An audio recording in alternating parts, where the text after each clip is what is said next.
What's up, everyone? Welcome into the Nerding Out podcast, where we go over one anime, one gaming topic, and one pondering topic. Hopefully, the anime, the game, and this type of nerdy stuff is your type of style. If not, stick around anyways. And without further ado, let's get into the intro.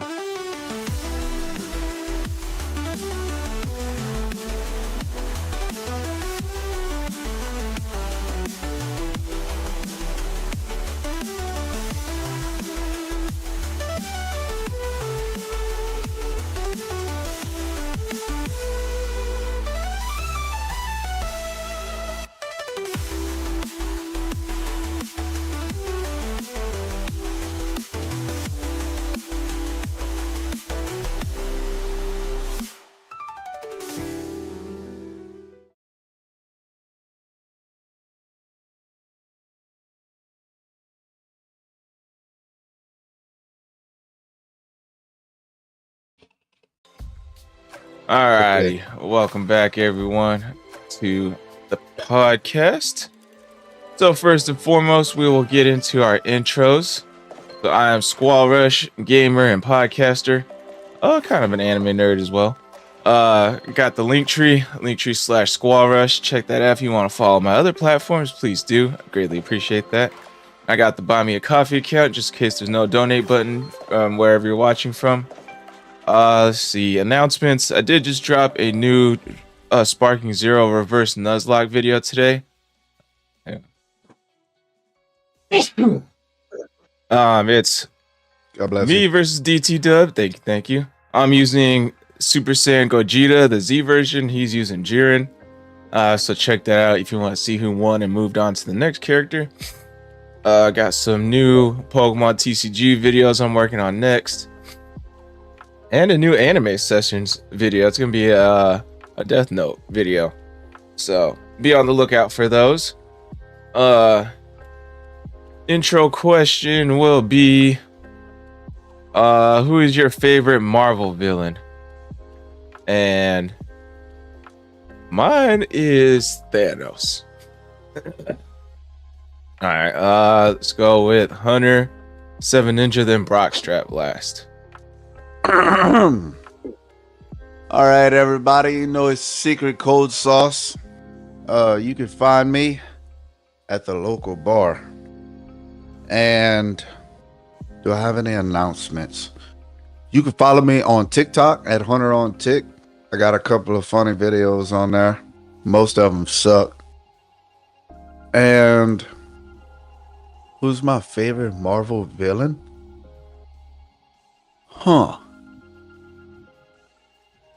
Thor's sister. She was pretty hot. Doesn't surprise me.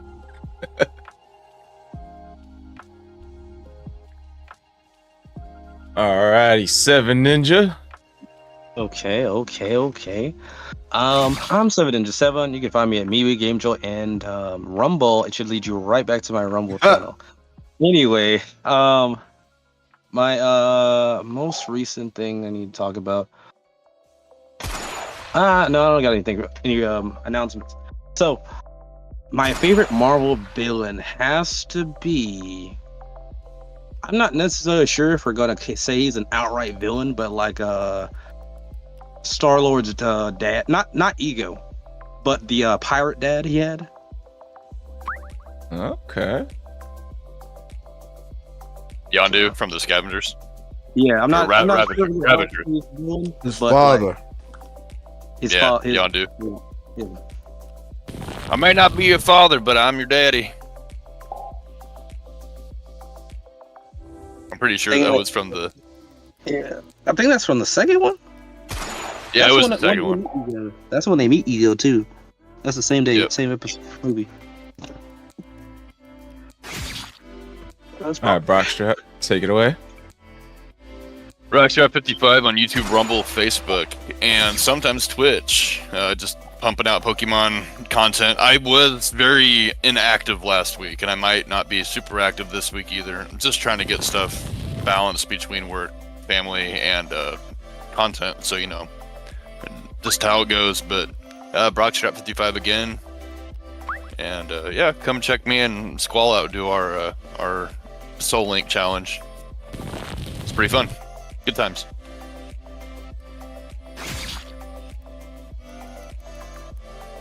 All right. Well, that's everyone. Make sure you guys hit them with some follows. Please do. On all their platforms. We'd all greatly appreciate it. Check out their stuff and all their content. They got some good stuff as well. All right. And we will start the anime segment.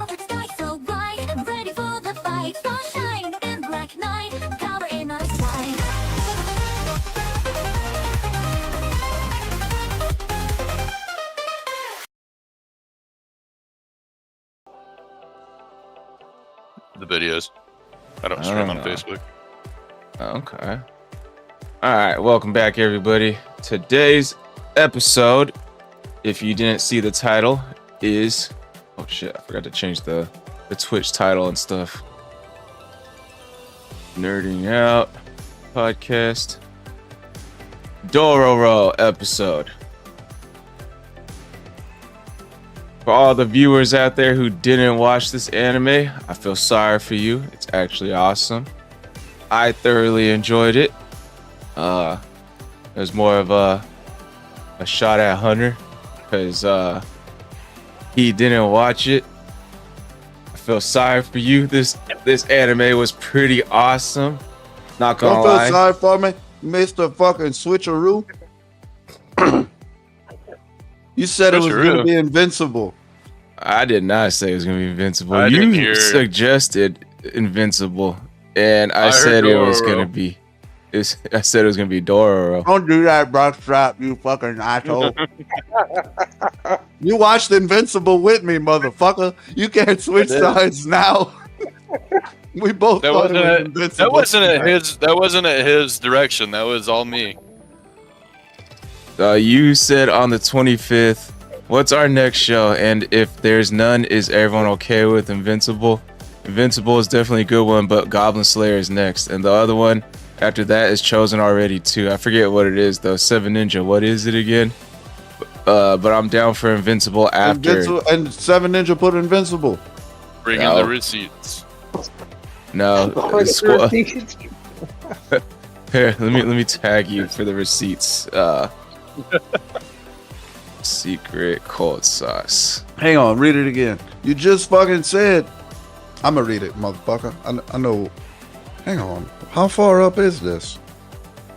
Like not Dororo, very that's far. right. Thank you. We can do Invincible after Dororo. Oh man. Oh, look at What's that. that next On one? the Hold on. 25th of last I got month. it. I got it. I'm out it. It's Invincible damn is near a definitely month good ago. one. But Goblin Slayer is next, and the one after that We is already did chosen Goblin already Slayer. too.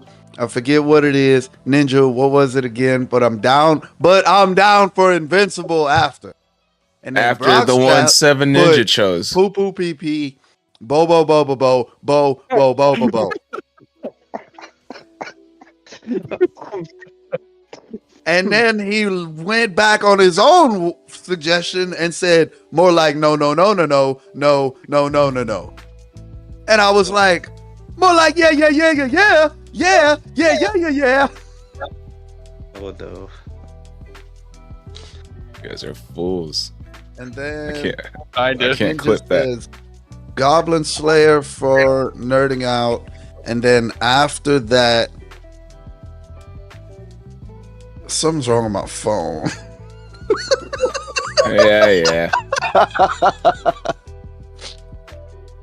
I don't think Ninja wants me to say this online. After that, we go to a gay parade? What the fuck?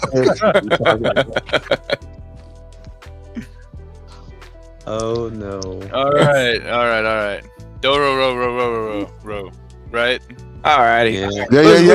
Yeah. Yeah. God, bro. Too many same syllables. Dun dun dun dun dun. Alright, Seven Ninja, if you would like to give us a small rundown of the Dororo anime, now's your time to shine. Okay. So This movie does the better. premise of Dororo is that imagine you just had a son and your world is kind of a mess. And you decide to sell your son's soul, his body, pretty much everything, How messy is this world? 2 demons in order to make your land better. That is the start. That is episode 1. We also do meet Dororo, the side character. She's a main character, also a side character. We end up meeting Dororo, but the premise or the main point of the story that you need to know is that the boy that's body was basically sold is fighting for his body parts back by killing the demons that have eaten those body parts. And just in case anyone's wondering, why is he still alive? If you remember from the very beginning when the Buddha head got sliced off, that Buddha goddess gave the head so that the child could survive. Oh, Wonderful. I feel like I've seen it.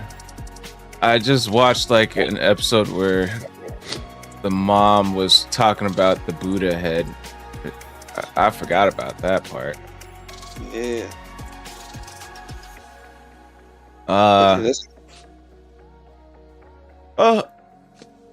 Let's see. First thoughts between me, Seven Ninja, and Brock.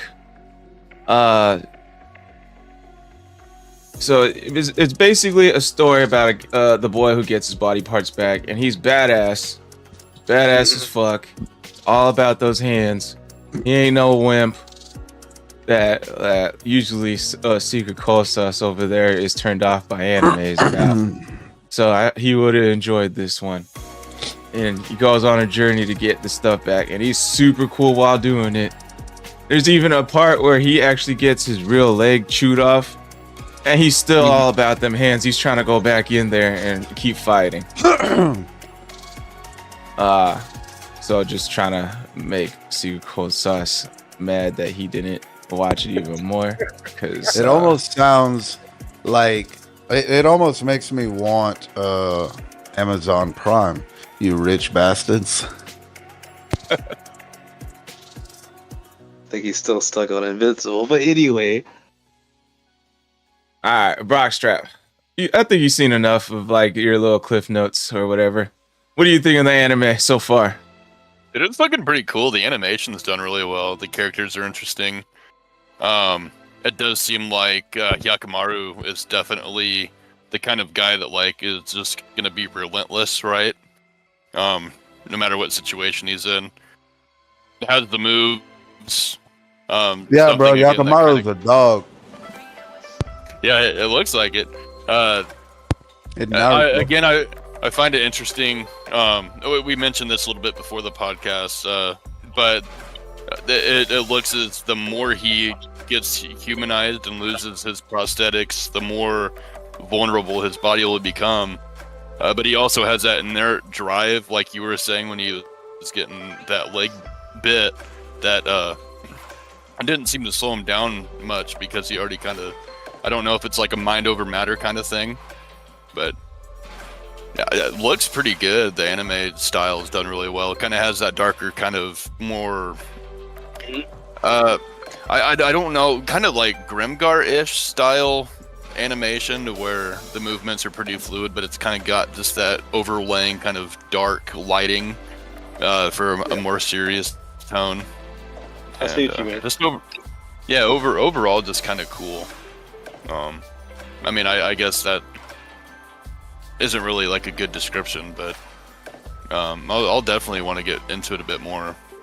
The story seems pretty neat. One of those weird ones. I personally always kind of dislike the ones where the child gets sacrificed for the sake of the parent. Should never be like that. I guess it was more than just the parent. It seemed like it was for the land, right? If you're ruling over people, then I guess what sacrifices are you as a leader willing to make for your people? Like the train car kind of thing, right? Are you going to take the railroad with the one person, or the railroad with the many? The one seems to be the more logical. Yeah, I don't know. their world was already like I said it earlier, but like their world was already a mess, and so Yeah. I'm not saying I'm condoning it, but yeah, I guess I understand why he made the choice. I Right. don't understand So it. there is a level of fucked up where killing babies becomes acceptable. No, I mean Yeah. he tried to sacrifice his baby, but it wasn't fully sacrificed. I don't. Well, I'm I not don't gonna agree completely with rule it. it out. So all If right, it- here's. Go ahead. Sorry. No, go ahead. Sacrificing a baby because you're not willing to take your own responsibility, or sacrificing a baby for the sake of everybody else in your land to prosper. I think those are two completely different moral problems. I would never say sacrificing a baby, period, is okay. But for one, I understand it leagues above the other. So, anyways, that's me. I don't understand it. Like the world's his village or whatever it is, city is already in shambles. Like, bro, it's like if he doesn't sacrifice his baby, what changes? Like just build it back up. Like if they were in shit before, they're gonna be in shit, but he has a baby now. Like he made a deal with demons. I would never make a deal with demons. First and foremost, and that's my ear to the throne, hair through to the throne. Like I don't know. I just don't understand. Just build it back up with your own hands. You just too lazy, or just like what's it called? Yeah, you're either just too lazy or want to take the quick route. There's no quick route Cowardly. to success. Yeah,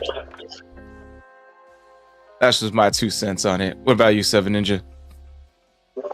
I mean, like I said before, I understand why he made the choice, but the reality of the situation is that like you're living in a world where things got that bad, and this guy looks pretty old, at least especially at that time. He still had enough time for, he had enough experience where he was already ruling it. So it got that bad because, well, one, things happened within in the world itself, but two, because of his decisions.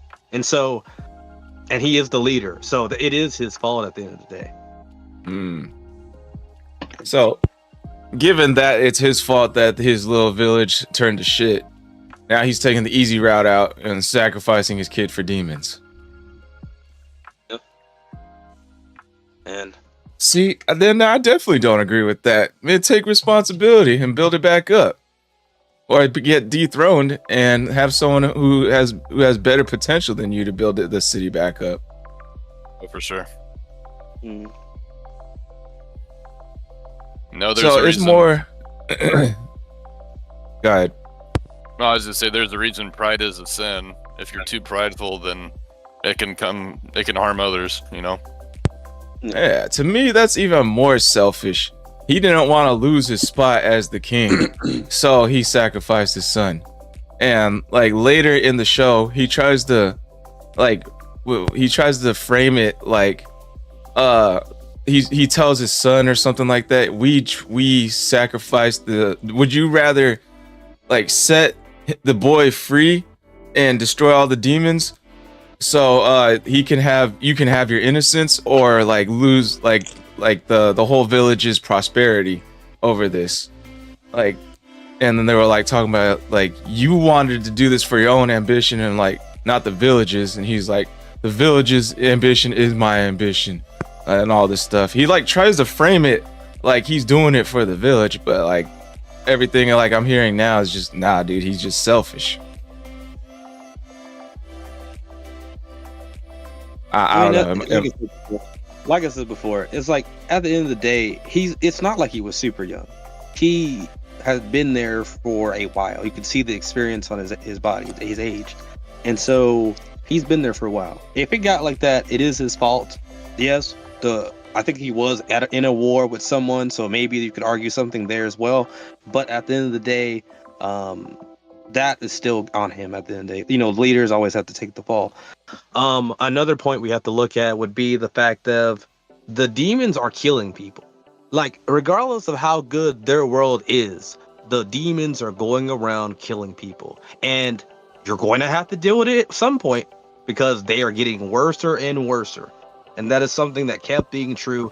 and everyone's life. Yeah, things got worse on the sense of the society outside of it, but everyone's life was getting worse as those demons were existing. So, and there's also if the other son probably would have ended up slaying the last of the demons anyway, just because his people are getting destroyed. That's just happening. So, whether Hikamaru does it or not, I think that story still would have ended with all of them dead in the end anyway.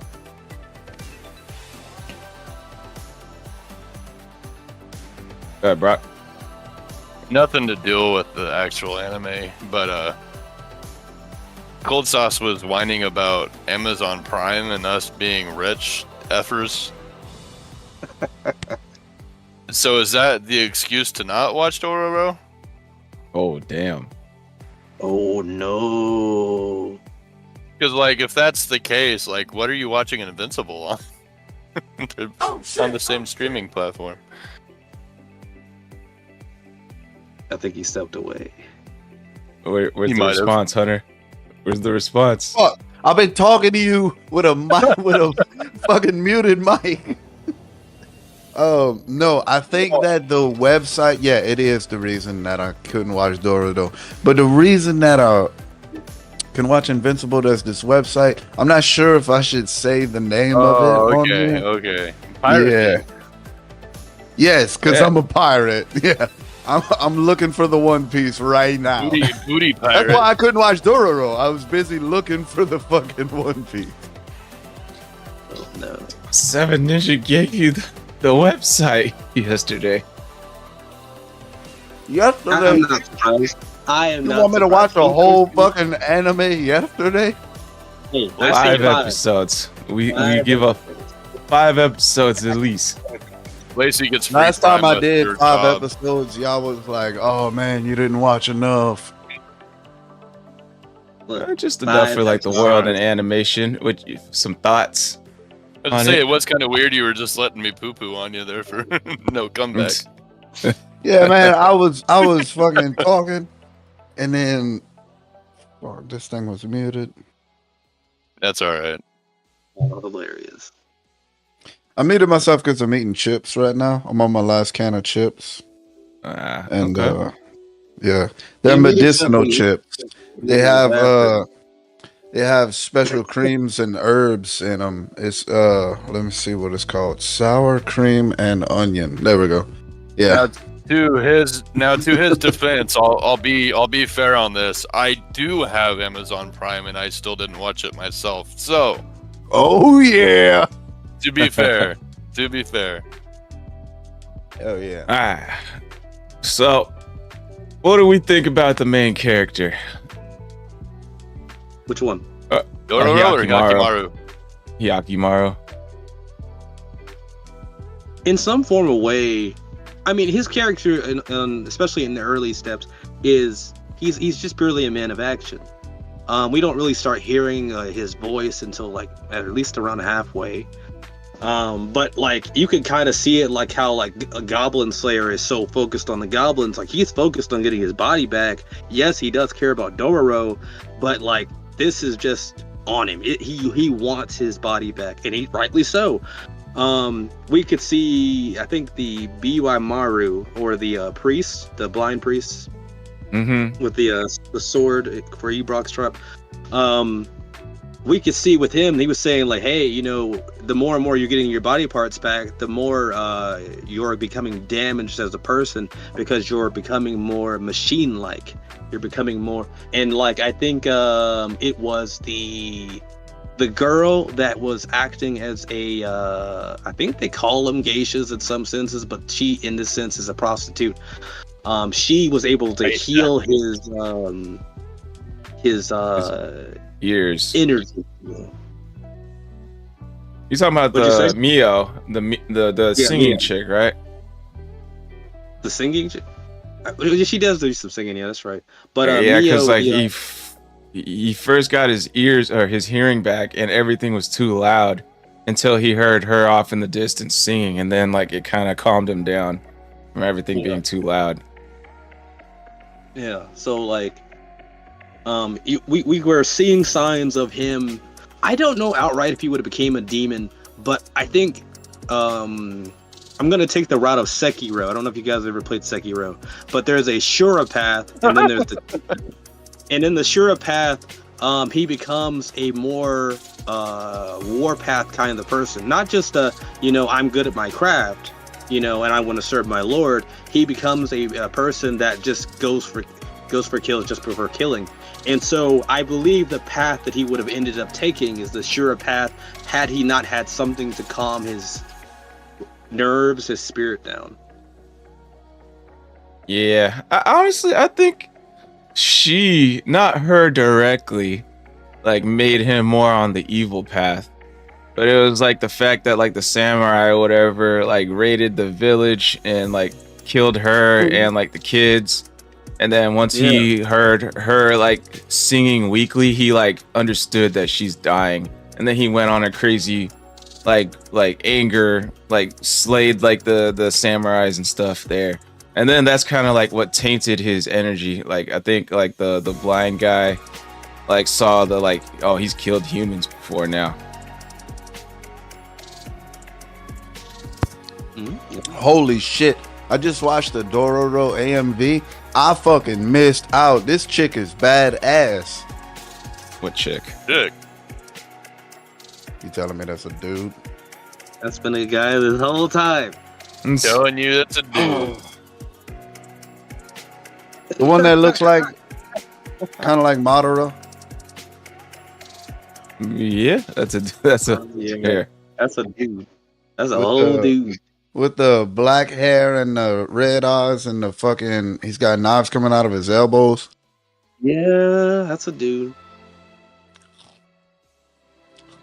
All right, whatever. I'm gay. So you said Sekiro. Thought you were talking about the anime Sekiro, which is entirely different. Yeah, this is a guy. Hyakimaru. That's a whole man. That's a whole man. Look like a girl in this video, homie. I think your second brain was talking.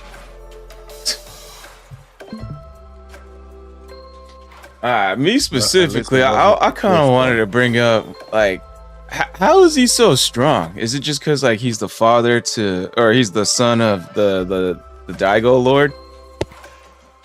I think so I'm gonna go with the idea of we can maybe say that about the brother, but he's also a samurai, and that seems to be being a samurai means that you have some level of skill.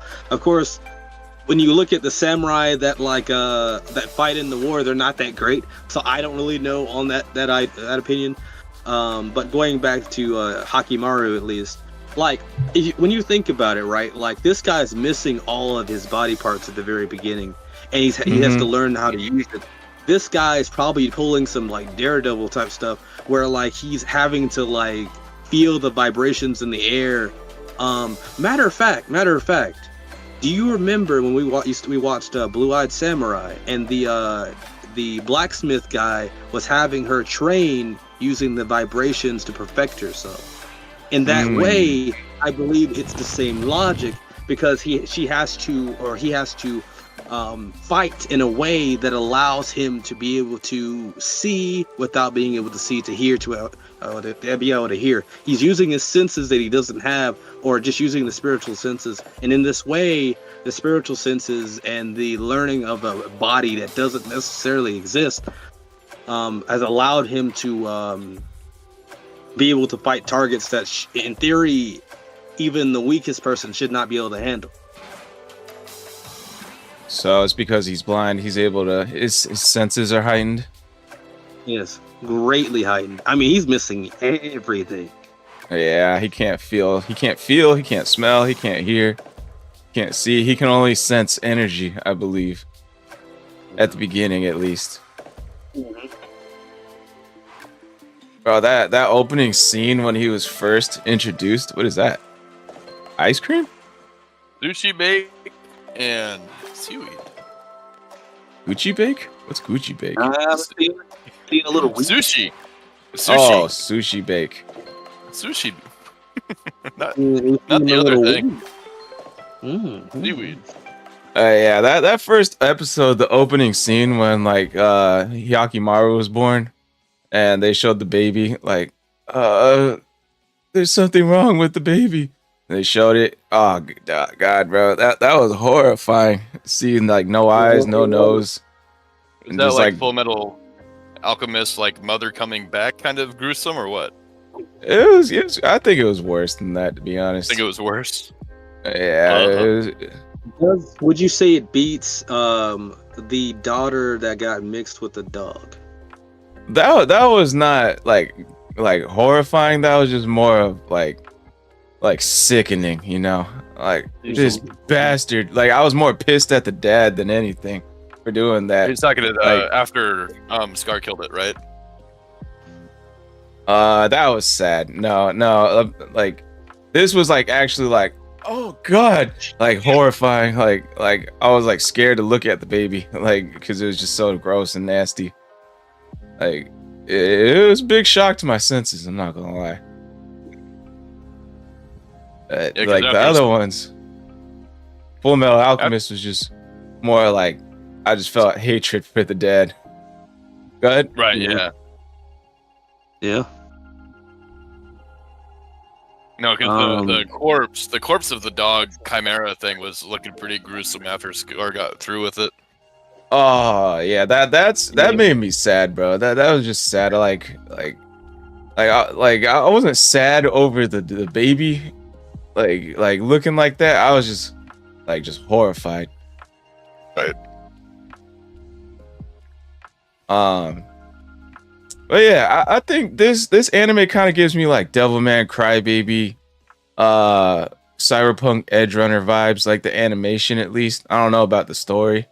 Like I feel like the story, like the main character has like redeeming qualities where he might not die at the end. Cause like I think it was what's his name? Nate, who brought up that if in any type of like show shown in America, if the main character is into like drugs or killing in any way, like something super bad that America doesn't like, then they have to die at the end. So like, what's his name? David in Cyberpunk Edge Runners, since he was like a ruthless gang member, and like it was like under the impression that he was doing a lot of drugs, that's why he was shooting himself up all the time. And then that's why he had to die. What's up, Fodub? Welcome in. But this one is just like he's killed a few humans, but I feel like there might be some redeeming qualities. I didn't finish it. I think I'm like getting close. I'm like around episode 18, 19-ish. So Mhm. I didn't watch the whole thing, but I feel like he's gonna survive because like even though he's all about killing the demons and getting his body parts back, like it's also about like him just not being a one-track mind. It's him learning to be kind of humanish too, you know. He's learning to love Dororo.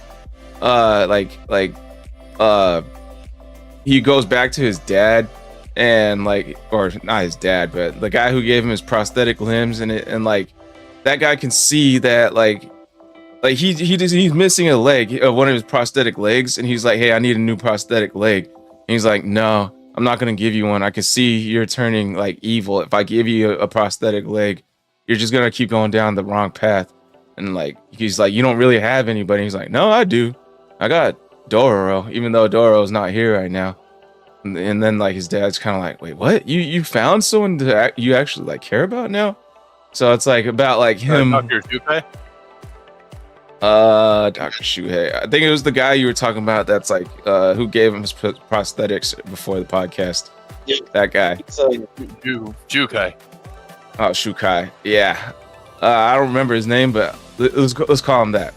Yeah, so he sees him again eventually, and like he's like, this guy is all about not killing, and like, so once he sees Hyakimaru, you know, fam, just finished dinner, now time for Assassin's Creed Shadows. Oh damn, haven't played that game, but I know Hunter is all about Assassin's Creed.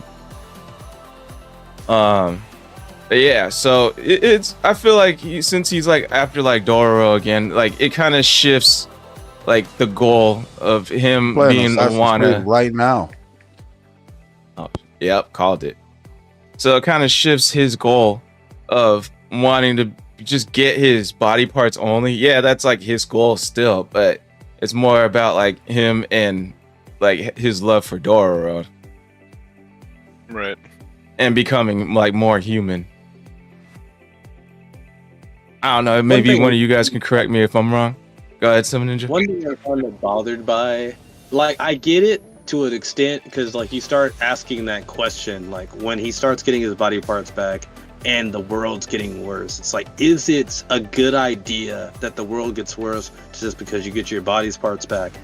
But then you have that other question that has to be looked at, which is that, listen, you can say that because you have all your body parts. You've been allowed to exist as a regular human. I did not get that. So while you may want to throw all these airs in there, for me, this is more important than your morals or your society.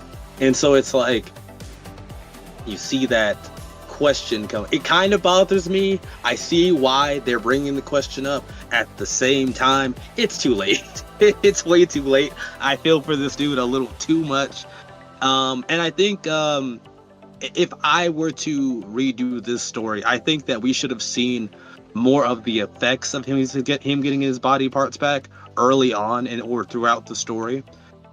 Because for a good period, like I don't really remember seeing anything really going wrong until like they outright brought it up.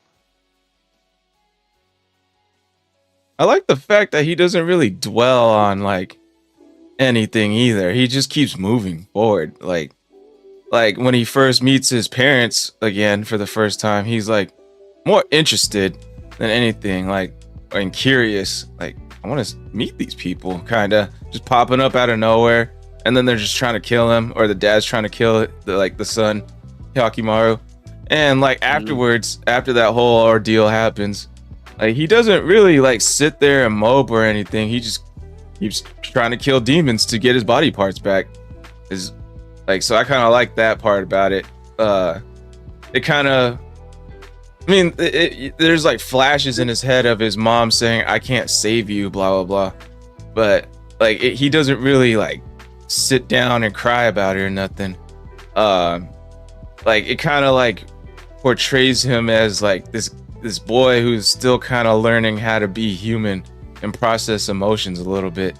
And it's like you could tell he's not fully all there in understanding of like social cues and stuff, because like even with the whole like him seeing his dad again, and like he's like, "Hey, I need this leg back." Like, "No, you're gonna go kill more people with it." I'm like, "Yeah, that's fine, but let me get this leg back still."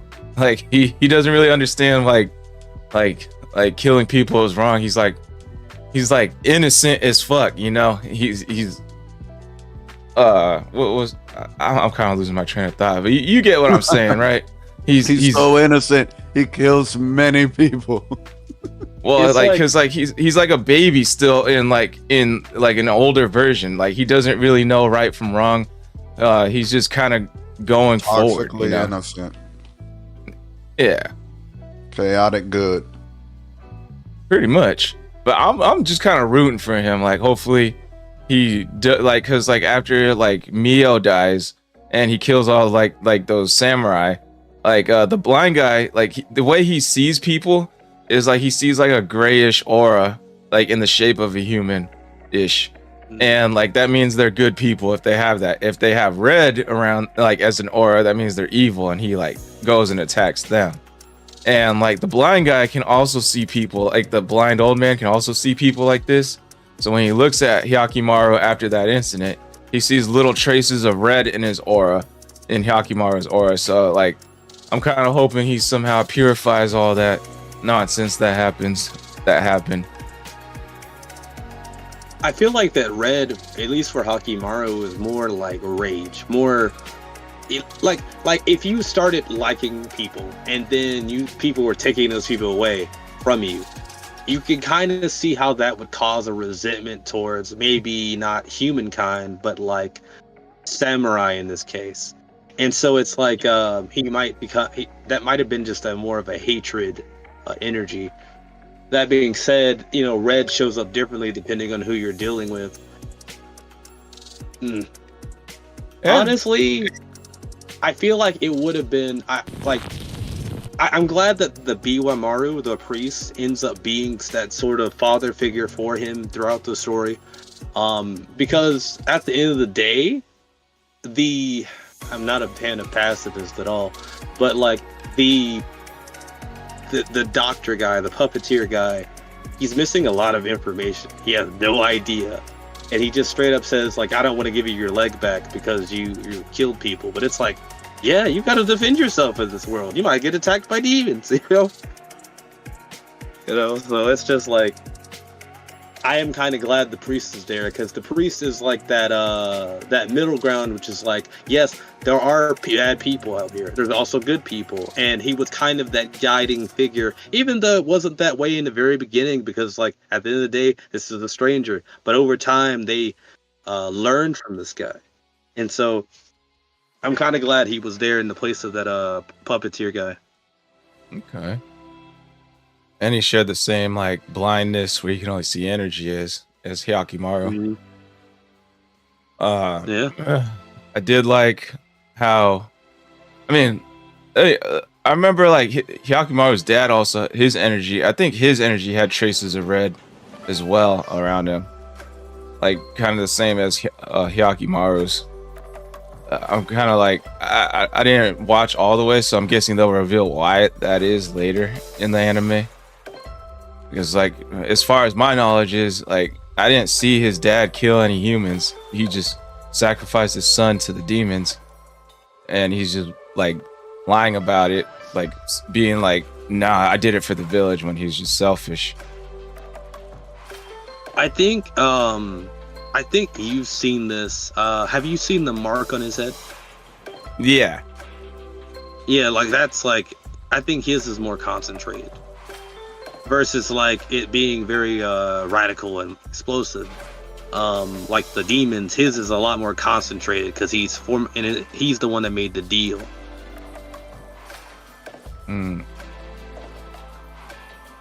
Okay. No, I don't want to talk about that. It's a spoiler for you, and I don't want to hop in there. I don't want to hop in there, so we're not going to talk about it. Okay, yeah, because I definitely want to finish watching this. This show is actually pretty good. I was really trying to finish watching this before the Nerding Out episode. I got pretty hooked pretty quick, I'm not going to lie. I'm telling you, Hunter would watch this, but the amateur that he is can't watch some I heard my name. What's going on? amateur. That's all I gotta say. We're saying that you were saying you would have liked this anime, and without saying who, said the amateur that you are, you missed out. It was Ninja. That's the part I heard. I didn't say it. I didn't say the name. Amateur at what, huh? I'm about to see what the baby looks like, I think. Yeah, let me see if I can find Hakimaru as a baby. I'm an amateur at what, Ninja? I have the movie going on right now. At being a dweeb. How long to watch a single episode? Let me know. It depends on my level of brain rot at the time. I'm not looking because I'm about to see anyway. Wait a minute, what is this? Is this a remake of an old anime? What's up, Kinesi? Yeah, I think that's the old one. Yeah, it's gotta be, because they look... Oh shit, I didn't know it was a remake of an old anime.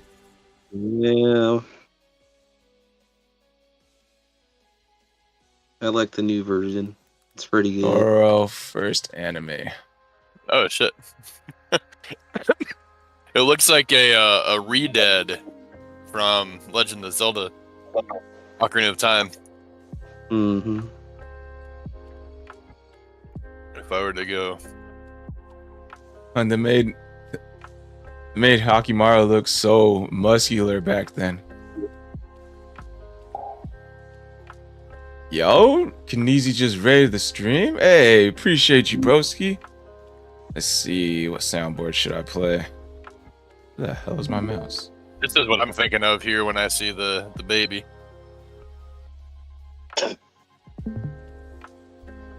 Oh shit! Oh shit! Yeah, I see it. I see it.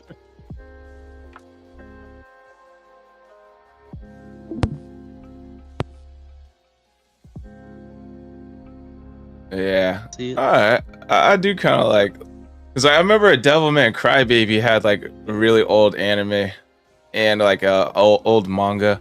I went back and read the manga because like I kind of like seeing like animes like built off of really old mangas. Like it's called. I did This that. mom is based, man. Yeah, she's cool.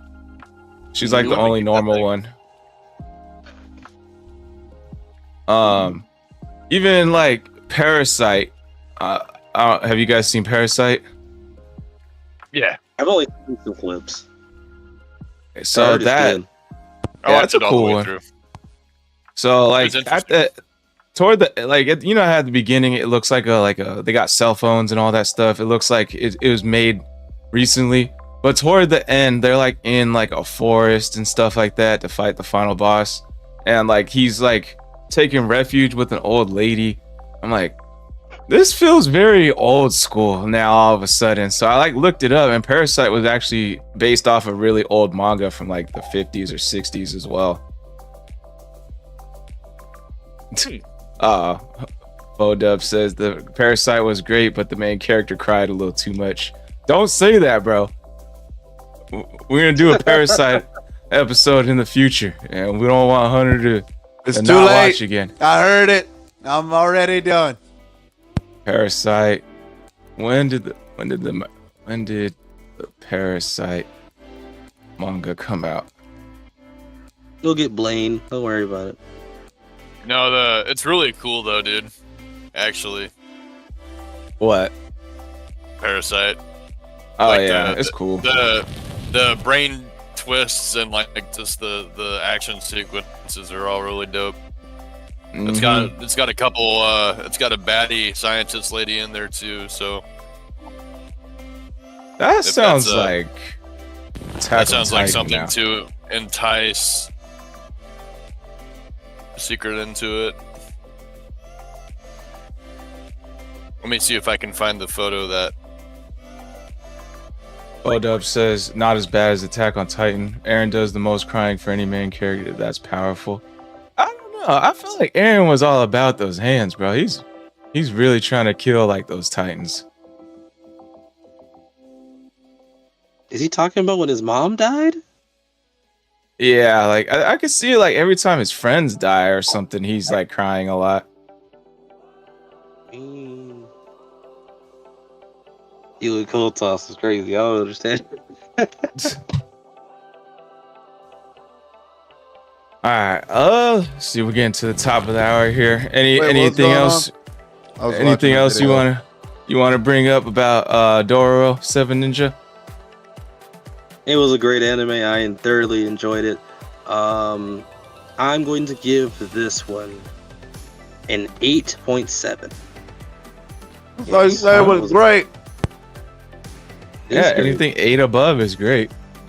I didn't say 10. It's not a 10, but I think it's certainly 8.7. I thought it was pretty. I think it's pretty amazing anime. All right, thank you, Kanizi. Appreciate you. It's called. I think it was pretty great anime as well. I was pretty hooked on it. I'm giving it a solid 8.5 at the very least. At the very least, though, I was thinking more like 9, but I'm trying to be as unbiased as possible because I like swords. I like cool animation, all that good stuff. So 8.5 at the very least. Let's see. Odub says, yeah, he had hands, but he was crying all the time. That self-loafing, everything is my fault mentality is so tiring to see in the anime. I can see that. I kind of enjoyed that. They gave a different point of view to anime characters. Then he says Ichigo is the last main character that didn't cry. Ichigo was sick, bro. He Ichigo cried all the guy. time as a child. Are you talking when he was doing the karate classes? His mom took him to karate and got beat up by Tatsuki. He did too cry. What boy didn't cry when they were little? I cried all the time. My point precisely. Alright, Not anymore though. Yeah, I thoroughly enjoyed the anime. Animation's pretty cool. I mean, it had like some slow animation parts here or there, like in the middle, but like what anime doesn't? They always got to come out with some banger anime in the beginning. As long as it like, it's not just banger in the beginning and then banger at the end, and just like kind of mid throughout the rest of the show. Like this one wasn't like mid throughout the rest of the show. It just had some mid parts here or there in some episodes. Yeah, in a little bit though. But for the most part, it was pretty good. Like the animation, I thought was pretty interesting. It gave me very Devilman Crybaby vibes. Like the animation, like had how it was like darker, like Brockstrap said. And like the thing I noticed, like it would made it similar to like Devilman Crybaby and Cyberpunk Edge Runners was like usually like skin has like 3 to 4 tones. There's like you can see the light on my face, it's bright here, and then like the shadow right here, and then there's like this middle tone here. In this anime, it was just like mid-tone and shadow. There was no like brightness anywhere on any of their faces. They had like the brightness in the hair, and that was it. So that's like why it gave me like Devilman Crybaby vibes. Devilman was like that. I'm pretty sure Cyberpunk Edge Runners was like that. But like most animes, when they really want to make anime look crisp, they add like the brightness on like wherever the light's coming from to make it look super crisp. Or they give it like a shadow and an even darker shadow where there's no light hitting at all. So they like add way more details to it. But this one just gave it like a little two-tone and then that was it. But I mean, I'm not hating on it. Usually they do this to like make the animation look more fluid because it's like it takes more time to add all those colors and stuff like that. But yeah, it was good. Was later on, like I gotta think about it. I feel like we got more color as he got more body parts back. I felt like that was something they were doing as a form of symbolism. I think they were doing that because now that I think about it, I remember the colors being a little more duller in the very first episodes, but getting a lot more vibrant. Yes. As more Artistic genius. a way to emphasize the fact that he is getting his body parts back and he's getting his senses becoming and more stuff like human. that. Yeah. Well, I mean, it was more of... If you want to talk about Dororo itself. What was that? I think one of you said something about Dororo herself. Oh yeah, someone wanted to know if Dororo was a boy or a girl. Do we want to spoil that? I think I already did, but yeah, what? I thought she was the chick. I was just watching that video. You're talking about Hyakimaru. That's not Oh. Dororo. Dororo is the little boy or girl, Oh, the baby? not the baby. The young one that was following Hyakimaru? Yeah. Yes. That's a girl. Yeah, that one's a girl. Like it's portrayed as a boy in the beginning, and then like after like a few episodes, there's like a like Dororo is sick, and like there's like a nun that takes care of her and Dororo, and like washes her clothes and stuff, and then like it's said right before like Dororo wakes up, but she's talking to Hyakimaru saying like, isn't it Trust traveling with the little girl? And like when I saw that, I was like, wait, what? Like he's portrayed like Dororo's portrayed as a boy throughout the whole show until this point, and then like after Dororo regains consciousness, like Hyakimaru just got his sense of smell back, so she's like, hey, check it out, like my clothes are clean now, smell it. And then like she's like, wait a minute, if she cleaned my clothes, she took all my clothes off, right? She didn't mention anything to you, did she? So it's like it's really pointing to the fact that she wants to hide the fact that she's a girl. Well, there's the answer. I don't know who asked that question. I just remembered it. I think it was Brock. But I think that's it. Unless y'all got something else to ask. Yeah, I'm definitely gonna try and finish watching this anime. So, Brockstrap, final thoughts so far. Yeah, I'll definitely have to watch it a little bit more. I've been kind of going through the first episode here a little bit as we've been talking about it, and it's just done pretty beautifully. So, I always kind of like the feudal Japan style, like samurai stuff. It's always interesting. All right. Would you watch it?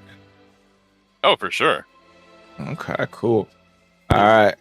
Hunter, after everything you've heard, what are your thoughts? Would you watch it? I give it a solid 8.5. Great animation, great fight choreography, great artwork, and I think that if I don't have a lot of trouble getting to whatever website it takes to watch it, I'll probably put it on when I'm in between Invincible and One Piece, because all these new One Piece episodes are English dub now. I just found that shit out last night. All them fucking episodes I watched in Japanese, they're finally in English dub. So I've been watching What's the draw, Invincible. man? Huh? What's the draw to One Piece? I'm probably gonna piss a whole lot of people off right now. I just don't see it. You mean like the appeal? Like what makes me want to watch it? Yeah. Stockholm Syndrome. I watched it enough to where I couldn't stop watching it. That's all of us. That's every One Piece fan, regardless of what they tell you. The show actually sucks a lot. At least he's honest. You're gonna have somebody out there. Well, actually, it's the greatest anime ever because of this reason and that and this. And Yes. Yeah, and it also took him literally 30 years to write 1,000 fucking episodes. So He's Too doing much. something, right? it was done so perfectly. He makes no mistakes, motherfucker. The whole show's been under a microscope since longer than I've been alive. Like, of course he doesn't make, and he still makes plenty of mistakes. Fucking plenty of them. Like, A lot of people would say that for let's see, Toriyama what's as that- well. what's So that one big mistake he keeps making? Oh, not telling the story fast enough. Like, it's been 30 years. We just started the story. Like, Oh my goodness. All right, gaming segment starts now. All right, what game should we do?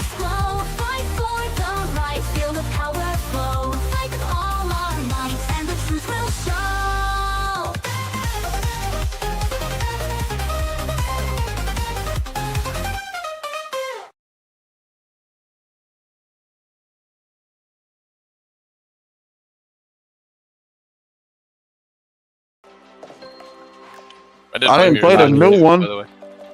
I guess we gotta have him in here, you know. I've been playing Odyssey. Just talk Are about they all Assassin's kind of Creed. the same, or is like are they all different in? They're different. Like Well, they're they're all- the same but different. They're all different enough to where you have to relearn how to play the fucking game every goddamn time. And it's aggravating. Mm. Yep. Yeah. So it sounds like you played a few of them, then, Hunter, not just Yep, one. I have. All right, I'm gonna let you guys go. The gaming topic will be Assassin's Creed. All right. First thoughts on any Assassin's Creed, Hunter, and go. All right. First thoughts on Odyssey. It's the best one. And once you play it, it's the only one worth playing. So, yeah, them other ones fucking suck now. I've been playing Odyssey for so long. I re-downloaded Black Flag the other night because I bought an extension DLC for the story. It was like $2. I couldn't pass it up. So I re-downloaded it, started playing it, got into like 2 fights, and I was like, this game fucking sucks. I'm going back to That was Odyssey. the black guy, right? No, Black Flag. That's the pirate one. Yeah, but one of the DLCs is you were his black first mate. Oh, I have no thought. idea because my dumbass restarted the story. Because I wanted to I knew it was different enough from Odyssey for me to be like, I don't know what the fuck I'm doing. I'm gonna have to Name relearn Ottaway? all this shit. Huh? Edward Kenway, Yeah, Edward Kenway. first mate. I thought it was like Ottaway or something. Oh yeah, the black dude. Yeah. Adwale. Adwale. I was close. That was a long time ago. Anyway, yeah, keep going. So the story's about, so the DLC's about him. I'm pretty sure. I That's think pretty I dope. got it back then. I remember like when I would see him in scenes. Fuck man, what's like a good? Have you seen Spartacus? No. No. Sounds Okay. familiar. What's that I haven't thing? seen it. No, it's on. It was on Stars, like way Yeah. back when we were kids. Yeah. Fucking, okay. Well, From Lazy Town? the guy. What? No, it was a The TV fuck show did about you Spartans. Stars was What are we a talking about whole- Lazy Town for? Listen, child. Stars was a channel right next to HBO. Okay, it was right there in that area of the channels. Oh, Spartacus is pretty good. You look at old Anyway. pyramid. So, okay, well, on the movie 300, this actor that I'm thinking of, he played the king's messenger from Xerxes, the one that Leonidas kicked him into that pit. Remember that scene? Yes. Yes. Okay, that forget. actor, whenever I'm playing Assassin's Creed Black Flag and I see, what's his name, Brock Strap? Say it again. Alawagalaga. On Black Oh my Flag? God. The first mate. Adwale. Lord. Yeah, Adwale. If they ever make a Black Flag movie, that guy needs to play Adwale. Alright.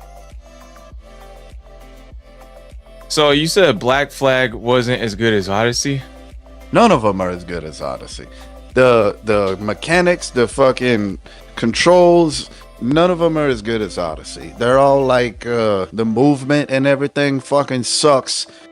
For like Odyssey's the only good one, and then the one that came out after it, Viking. I tried that one too, but the thing is, like, okay, every time I fucking do something different, that one. Every time I do something different, the next objective is like fucking 2,000 meters in a certain direction, and I don't have nothing. I don't have a horse. I don't have a fucking, like, I just gotta run on foot all the way there. No fast travel. Like, fuck all that. I'm not playing that shit.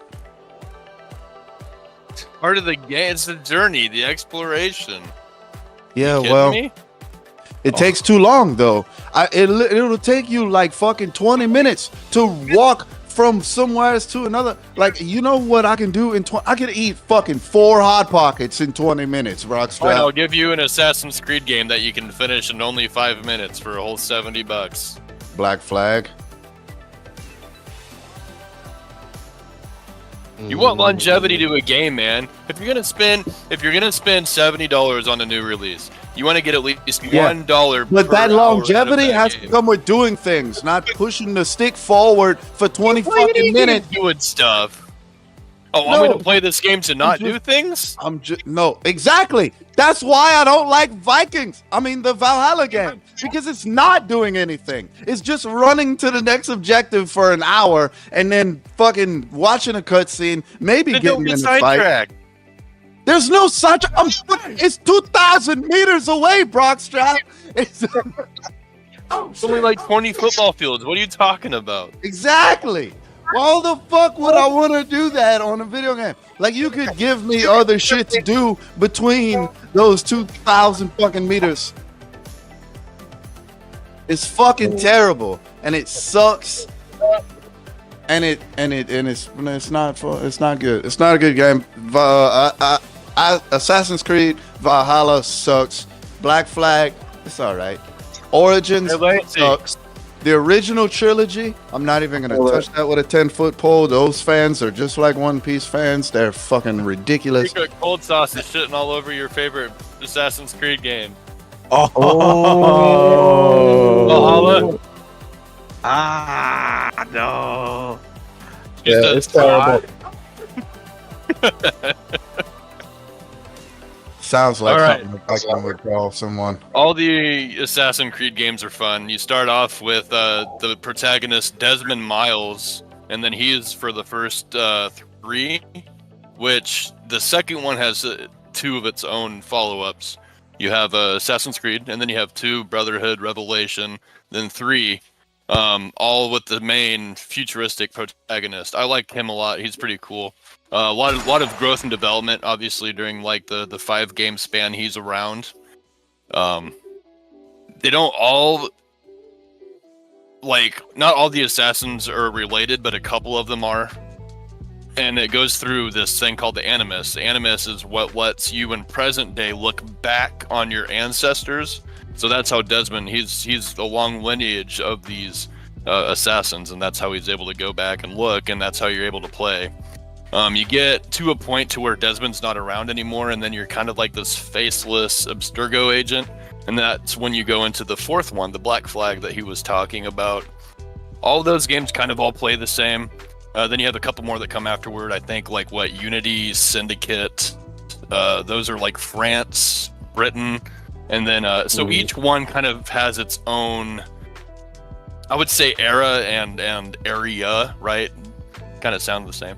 But so then you had one during the Revolution, American Revolution. That was the 3rd one. You were the Indian guy. I think Ezio was in Italy, and then there's American mythology in this motherfucker. Play the 3rd one. It's pretty cool. And then you had Altair. He was the first one. I think he was kind of like in the Jerusalem area. So each one kind of has its own thing. And then you get to the remakes, which is a trilogy. So then you have Origins, which he's in Egypt. You play as Bayek, I think, from Siwa. You get to play in Odyssey. You get to choose between the 2 siblings. One's Alexios and the other is Cassandra. That's pretty cool. I think canonically Cassandra is supposed to be the protagonist, and Alexios is supposed to be just out there. And then you get to Eivor, who's the Viking that Cold Sauce seems to hate for whatever reason. But it's all pretty cool. So I think Origins, Odyssey, and Valhalla are like the remake trilogy, and then they just came out recently with Shadows and Mirage, which Mirage I think goes back kind of to Altair's group, right? So they're all pretty cool. They do play differently. Each one you get, you started all the way back on the 360 or PS3, and then it's come a long way up to where we're now with the Series X and PS5. But yeah, it's always pretty similar. They've done a lot better at not just having, I don't know if Cold Sauce would want to go back to the days of the original to where we travel for like maybe 2 seconds and then do the same kind of like listening in on conversations or trying to steal money from this guy, or it was really repetitive at the very, very beginning. The combat was fun, but yeah, a lot of the missions were super repetitive. And then they got better on 2, and then boring quick with that stuff. Right, and then they became more story-oriented versus just like mission-based gameplay. So it gets a lot better. Each game has a little bit different. There was a learning curve when the new trilogy came out, because you were used to just getting like the weapons and stuff, and then when the weapons came out, you had the new combat, which is able to take this enemy out with your sword, this enemy out with your hidden blade. And then they got into the newer ones to where it was almost like an RPG element, where you get the better skills, and then purple weapons, gold weapons, and then based off of what your setup was, you would get a power level, which is kind of weird, but it was still pretty fun. So sorry, I didn't mean to go on a little rant there, but I know quite a bit about it. That's perfect. This is when you're supposed to rant. Mm-hmm. Very fun. Ninja, tell us why we're wrong. Wait, what? I'm gonna be real with you. The only one I played was Unity, and I remember a scene specifically. They said, go assassinate this guy in the church. I'm sitting there thinking like, okay, well, what a wonderful place to go. I had a rifle on my back, and this guy's inside of the father talks to you in this building, and like you're confessing. So this guy's sitting in there, And I'm thinking, you know, it's called Assassin's Creed. I'm gonna assassinate that guy. What if I shot him? You know what I mean? So I go and shot this guy, and you know, I shoot him, and then I go out the building. I get out completely hurt because there's no reason anyone would know I need to go down there. And then it dawns on me the mission's not done. I look around. Wait The a minute. ninja connoisseur killed the wrong guy. It hits me. I gotta go down there and stab this guy with my hand. And I'm like, what? Why would I do that? It's called Assassin's Creed. and then I go down there and I stab the guy, and they already know where I am because I just shot the guy already. And so I was just like, you know what? This game sucks. Sometimes I like to get up close and personal and stealthy, right? And other times I just like to go mow through waves of enemies. So it's really kind of like how you prefer it. And then there was something else that had hit me, which I kind of don't understand about this game.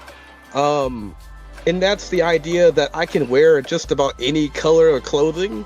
Like, you think like a game like Assassin's Creed, you want to blend in with the people.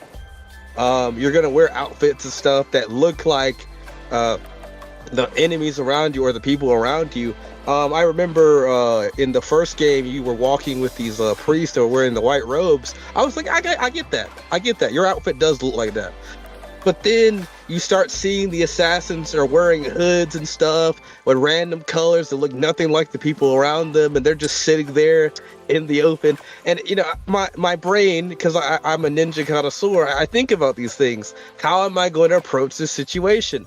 Well, when I approach a situation thinking, you know, I need to do some extra work to get this to work right, and I realize I can wear this purple outfit in the middle of a bunch of white robed people, and I'll be hiding from the enemy, it completely breaks my immersion.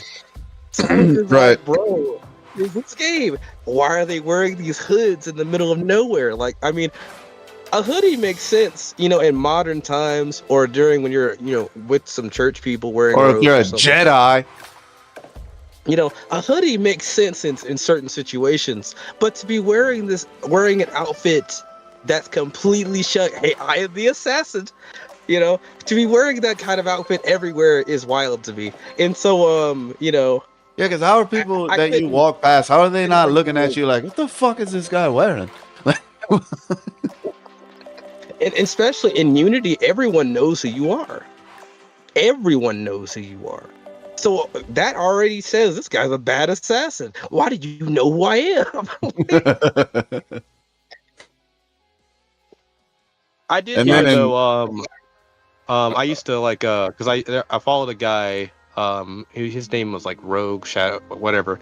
Anyway, he was telling me how like the old like parkour system was a lot better. It's a lot more purposeful, a lot more purposeful.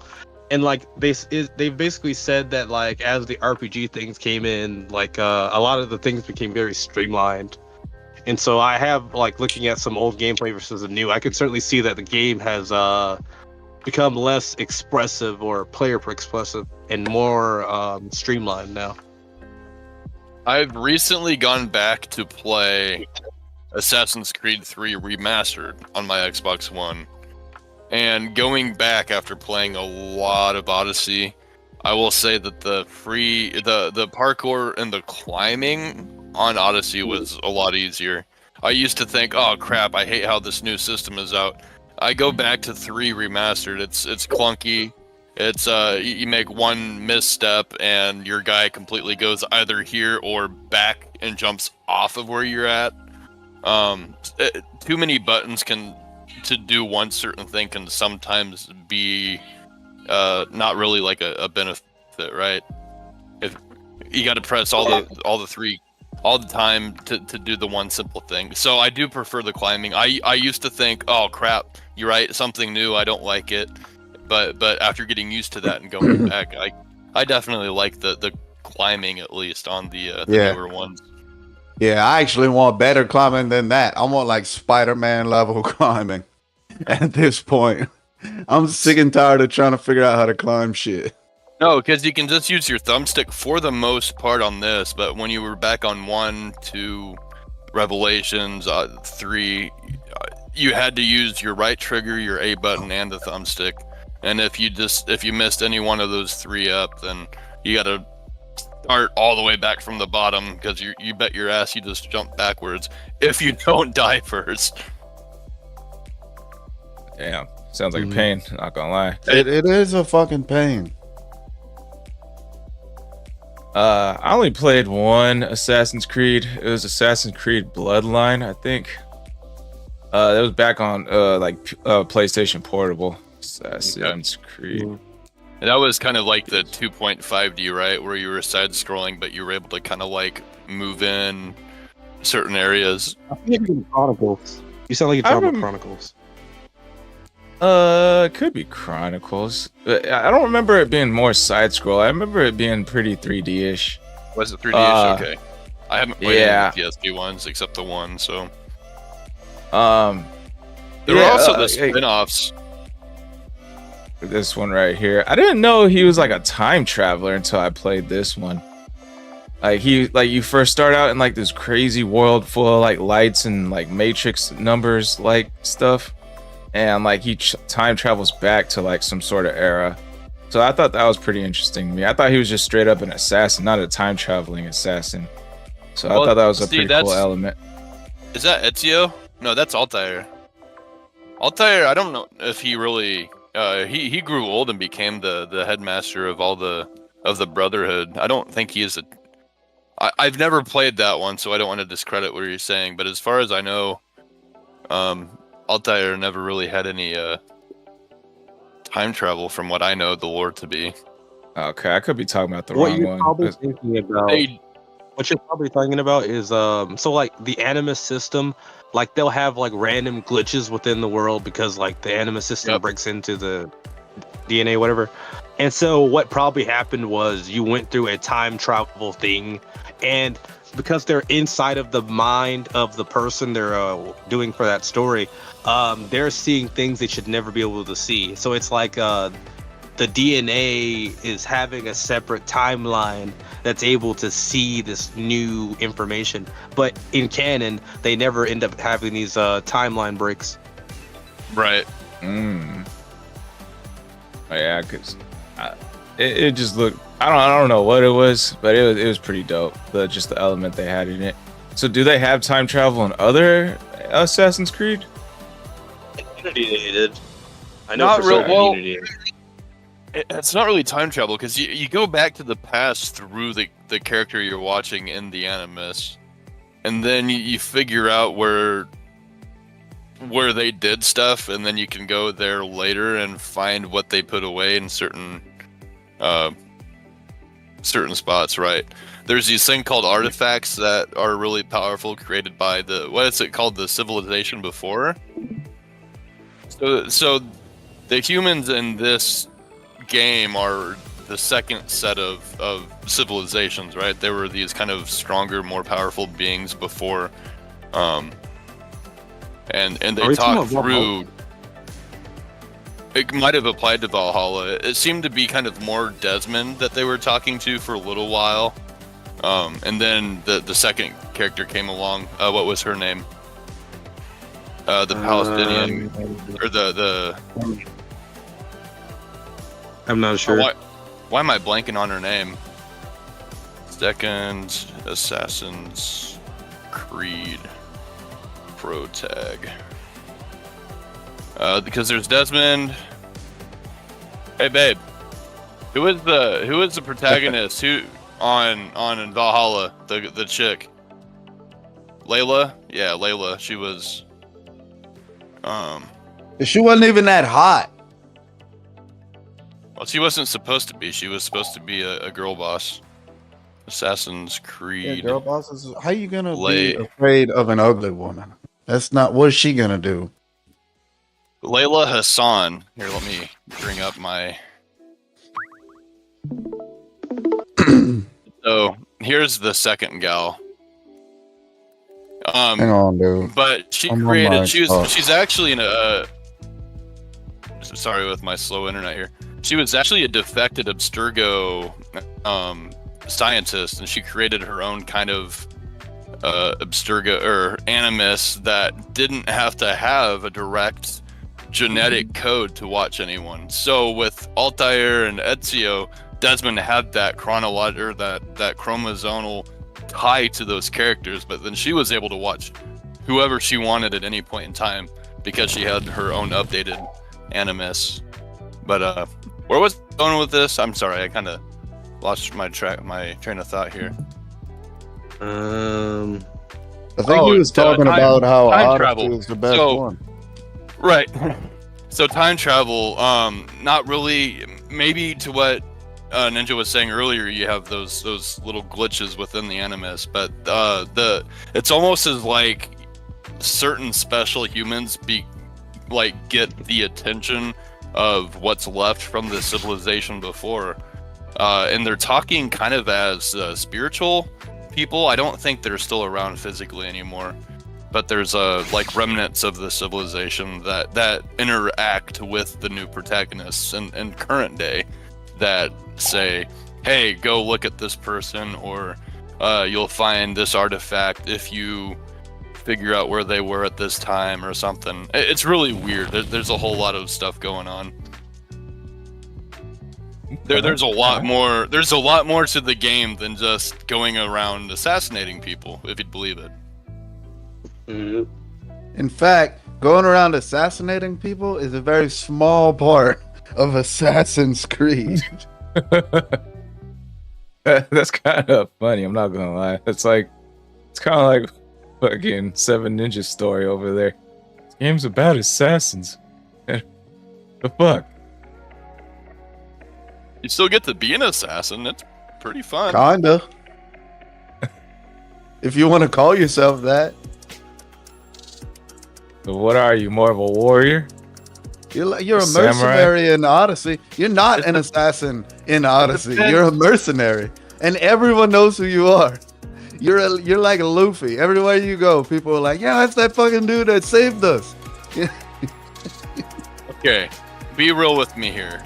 If you bought a new game for it to be just the exact same game as the last fucking game you bought, you wouldn't buy that third one. Are one. you gonna be happy with it? Or, hey, this one's a little different. I'm happy that it's not the exact same thing I just bought. Yeah, no, I completely you have agree. the COD community. That's a different story. Yeah, The COD community. those people aren't. They're not gamers. We don't know what to call them yet, but they're not gamers.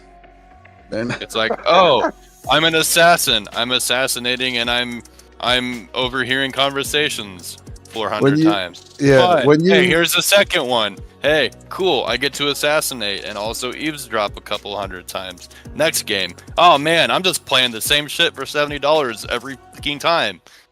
No, okay, here. This one, you're a freaking Spartan. This one, you're a pirate. This one, you're some Indian guy. This one, you're in freaking wherever. Right? Like, oh, okay, these are all at least different enough for me to be satiated and also kind of come back to some comfortable familiarity.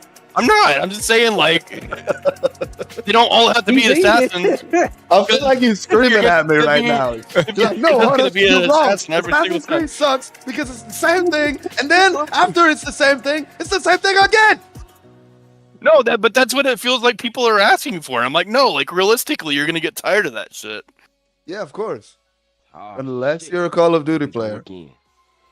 I'm sure even they get annoyed. No, bro, for like fucking 20 years, they've been playing Modern Warfare 2, just gently tweaked over and over again. Play now, that's what I call Madden 79 or what? Now that's what I call NBA Madden. 2K players. Dude, Brock, how old are you again? Now that's what I call Madden. I was making a joke to the old that's what I call music, and then also that there's like 7,000 fucking Madden games that never changed. Oh, now that's what I call Madden. I got you. It was a play on. It was showing how old I am, but I thought it was funny that I combined. Anyway, I'm gonna get more sushi. Fuck you guys. Fucking dude's been eating all day. Look what you did, Hunter. You pissed him off. He pissed himself off. I didn't even fucking say anything. It's your fault. It's your fault. He was ranting at me as if I said something that I didn't say. It's your fault, Hunter. Here's my rant. Why it's your fault? It's your fucking fault. All right. I was like, yeah, those are really good points. These Assassin's Creed games, they're okay, but Odyssey's a really good one. And then Brock is like, oh yeah? Well, what about if it was the same thing every time for $70? Yep. So Yeah, you brought it out of him. yeah, Just it's all had your to do fault, it, man. Shameful. Shameful. Shame that guy. What else you got on Assassin's Creed, Hunter? Anything else?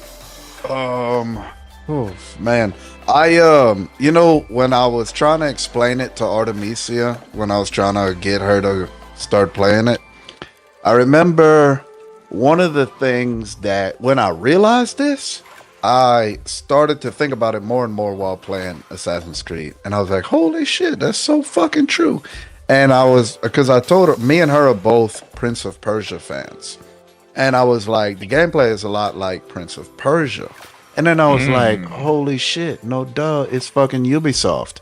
They just stopped making Prince of Persia and started making Assassin's Creed. Because essentially, as far as like, if you're making the game, it's the same fucking game, just with some differences, you know? Mm-hmm. I could see that. I do get like a Prince of Persia vibe when I like watch the show, or not the show, like clips of like the game, like back in the day. Like I remember Prince of Persia 2 was a pretty hot commodity back then. Yeah, it was like, and all then the talk of town. Odyssey is a lot like Prince of Persia because you can fight monsters. Like I fought a giant fucking minotaur that was like 15 feet tall, you know. Mm-hmm. So, yeah, Assassin's Creed is this generation's Prince of Persia. Is my official take. And as a franchise, I give it a fucking like 5 out of 5 because like horrible execution, but somehow very popular. And then as like each individual game, they all pretty much suck except for Odyssey. Okay. And I still only give Odyssey. Oh, I have one final thought though. Like I still only give Odyssey like a pretty decent rating, like a 7.5 or 8. But I also every single time I play an Assassin's Creed game, and I'm pretty sure Ninja's gonna agree with me. Every single time I'm like, if they just had like a few more years to work on this would be the best fucking game ever made. What about Assassin's Creed Shadows? That's the one Photop said he was playing. What are your guys' thoughts on that one? That's a brand new one. controversial one. Yeah. I haven't played it really. That is very controversial. I do want You to say can't this, look though, your Japanese before we friends get in the back eyes if you say you like that game. So here's what I have to say. Um, Here's what I have to say about that as far as the controversy goes. In Assassin's Creed 2, you were in Italy, you were an Italian guy. In Assassin's Creed 3, you were in early America, you were an Indian guy. In Assassin's Creed Unity, you were a French guy in the middle of the French Revolution. All these areas where these diverse people come from the area they're in to now being a black guy in feudal Japan. So Right. it is what it is. So no, You it's had- not is what it is because all the had- Japanese people, they're like, oh shit, we're finally getting a fucking Assassin's Creed about us. And then, oh no, we got to play as a fucking black guy. I think that you need to Oh. leave if you're going to try to create an immersive game into where you can be the character in that would fit in with, because you did have retainers back then. Apparently this person that you play as was a historical figure of some sort, which is fine. But if you're going to make all these games and this is the standard for each of those games, then you want to keep Part of the applying- games is to show these cultures and you their want to keep stories. applying the same formula to the game instead of try to play any kind of political BS, right? You don't want it to be pulled. You don't want to be pulled out of your immersion on things that relate to hot topics culturally in real life. Today, while So- we're playing a game that's set like I could- 500 years ago. I could go play Shadows and enjoy myself and have a good time. I haven't played it yet. I can't speak to it. I could probably go play it and just have the time of my life. It would probably be really fun. I don't know anything about it. There's already a lot of preconceived notions about it before it came out. It seems to be pretty popular right now. Okay. There's just a little bit of controversy with the whole character selection thing they did. I mean, if you go to Egypt and you play as Bayek, right? Bayek's a black dude in Middle Eastern kind of African country. We've already had. If we're trying to play race politics here, we've already had one, right? Like it's I don't know. It's Unity or Ubisoft. I don't know what their affiliation is like as far as people up top. I know there's been a lot of, even in businesses, right? There's been a lot of push in businesses to be a certain way, right? Once every April comes around, it's a certain happy time. Oh, I see what you're saying. Anyway, Pride yeah. Month. Yeah. Sure. Yeah. So anyway, that's all it is. I think it's a lot of businesses trying to bend the knee to a certain ideology. I would game stayed out of it. DEI is back. I'm so glad. What's up, Seven Ninja? I'm so glad DEI is dying. It's Yeah. I think it got blacklisted at this point. Like I remember. It's reading good. It does something the about that a opposite of while what it's back. supposed to. The whole purpose for DEI was to bring people together, and all it does is piss us off at each other. Well, no. to where Here, it drives us apart. what's at the goal of it? What's it supposed to be? Just basically more anti-discrimination, right? So if the laws that we already had set in place were followed, then we wouldn't need extra laws to do the same thing, basically. Yep. So I don't. It's a cultural push to do the same thing that was already kind of being done. Again, keep it out of the games. Cool, whatever. Like, I mean, I don't know how much more you can bring attention towards certain things outside of video games, but I'm sure you could do it, right? I think that's probably why the new Dragon Age is probably flopping pretty hard too. I think you actually, and because in Dragon Age, based off of what you do and say to other characters in your party, you get certain let's call them heart points. I don't know what the fuck it's called, but like your people can actually it's like like a you. meter. Yeah, Like, it'll the go like it friendship starts meter. off in the middle, and then like it might go towards friendly, or it might go towards rival, But I know depending on what that you do.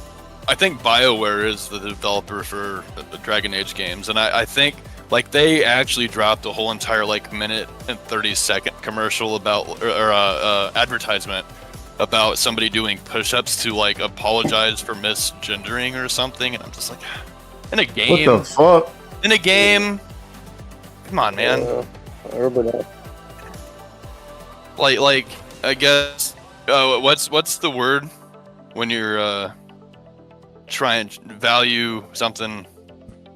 That's them motherfuckers.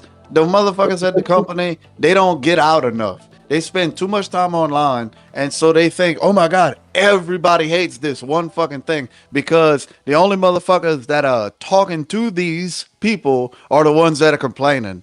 All the 90% of the motherfuckers that are just playing and going, man, this is pretty cool. I think This we're is all getting that." Squall kicked off of YouTube right now. Let's kind of come back to where we're. Yeah. Get him out of there. Get him out of there. Nah, I mean, How was I put it saying in bad? Like you see off of Twitter, and you'll be alright. And I see what Brock's You're right. saying. He might be hovering around that and the not so talky about subjects. He just gets But- shadow banned. That's all. Fuck the but- oligarchy. The One Piece is real. The One Piece is real. No, that's the only controversial about the new one. There is still a Japanese gal you can play as. I'm pretty sure it's got another one of those. You can be the guy or the gal kind of deal. I don't know much about it, but Yeah. it is a lot. It's feudal Japan era. There's I'm sure the game itself would be fun. I haven't played an Assassin's Creed game that I really haven't enjoyed at all. Probably her. Yeah, I think it's her. No. I've actually watched some gameplay on this, and I will say, don't play this game in English dub. They sound like wood, they sound stiff as wood. Okay, I'll put it like that. The voice acting is bad. Like, and this isn't just a matter of like, oh, I like subs. Everywhere I was looking to find out like how people feel about the dubbed version said this is some trash. And it's like the worst part about it is I would say it's even bad in subbed as well.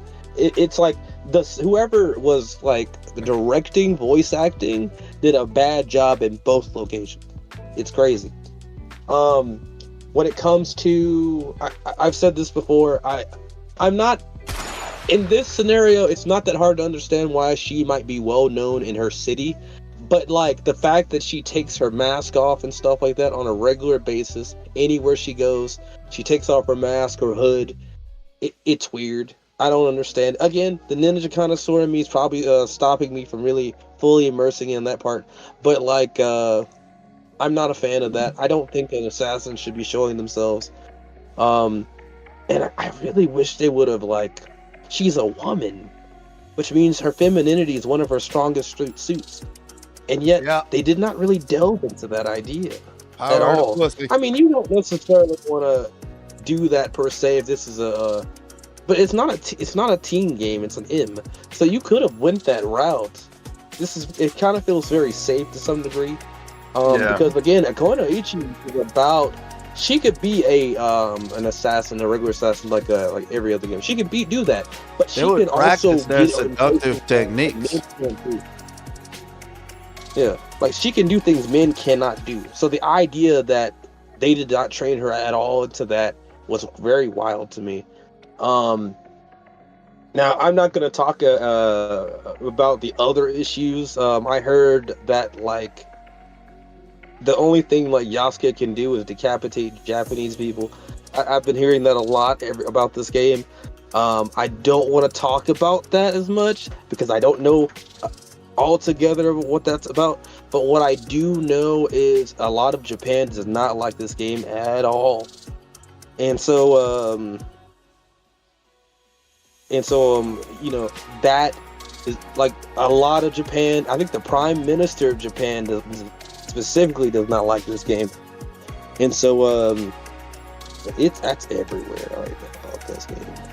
Why don't they like the game? It doesn't represent Japan that well. Doesn't represent Japan that well. So the way I understand it, there was a point in time where they were saying that you could learn about Japan's history through this game. And because you start saying something like that, you're going to be done at more of a critical eye. Well, when you start changing history and saying this is the official history, but it's not, and you're not trying to be as accurate as possible, you know, people are going to start having issues with you trying to change their culture. It kind of reminds me about the Latinx thing, if you guys remember that. Latinx terms. Yeah, like it's kind of similar to that in a sense. Like, you know, you're trying to change our history. You're trying to make this the real thing when reality is a very, very different. And so a lot of the reason Japan doesn't like it is the changes of history that they're making. Now, you may say, well, anime does that differently. But anime is never trying to be outright Japanese history. Anime is very fantasy. They make that very obvious every single time. And so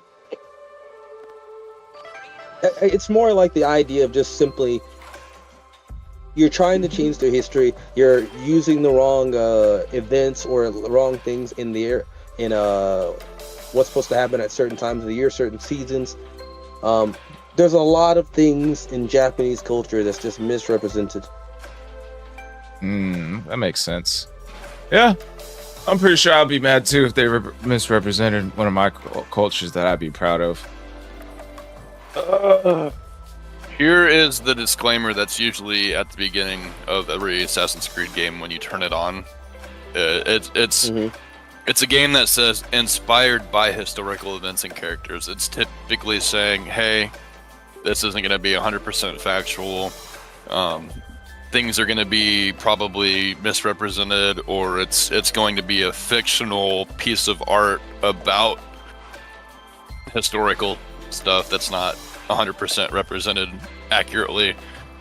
So just for that, I understand that the frustrations of misrepresenting a culture to whatever varying degree, but they typically do have the disclaimer here saying, hey, we know everything's not going to jive right. So I don't know, for whatever it's worth, they typically try to cover their butts and say, hey, we know it's not 100%. Just have fun, play the game. Makes sense. Well, they got their backs on that one, but still, I feel like Japan is like one of those countries that is more like, I mean, like if it was like America and they did some fictional piece about Christopher Columbus, I don't think anyone else would bat an eye. But like you put in like someone famous from Japan's past and like made it completely false in some type of way. I could see them being somewhat offended over that. Right. Yeah, it depends on the culture, I guess.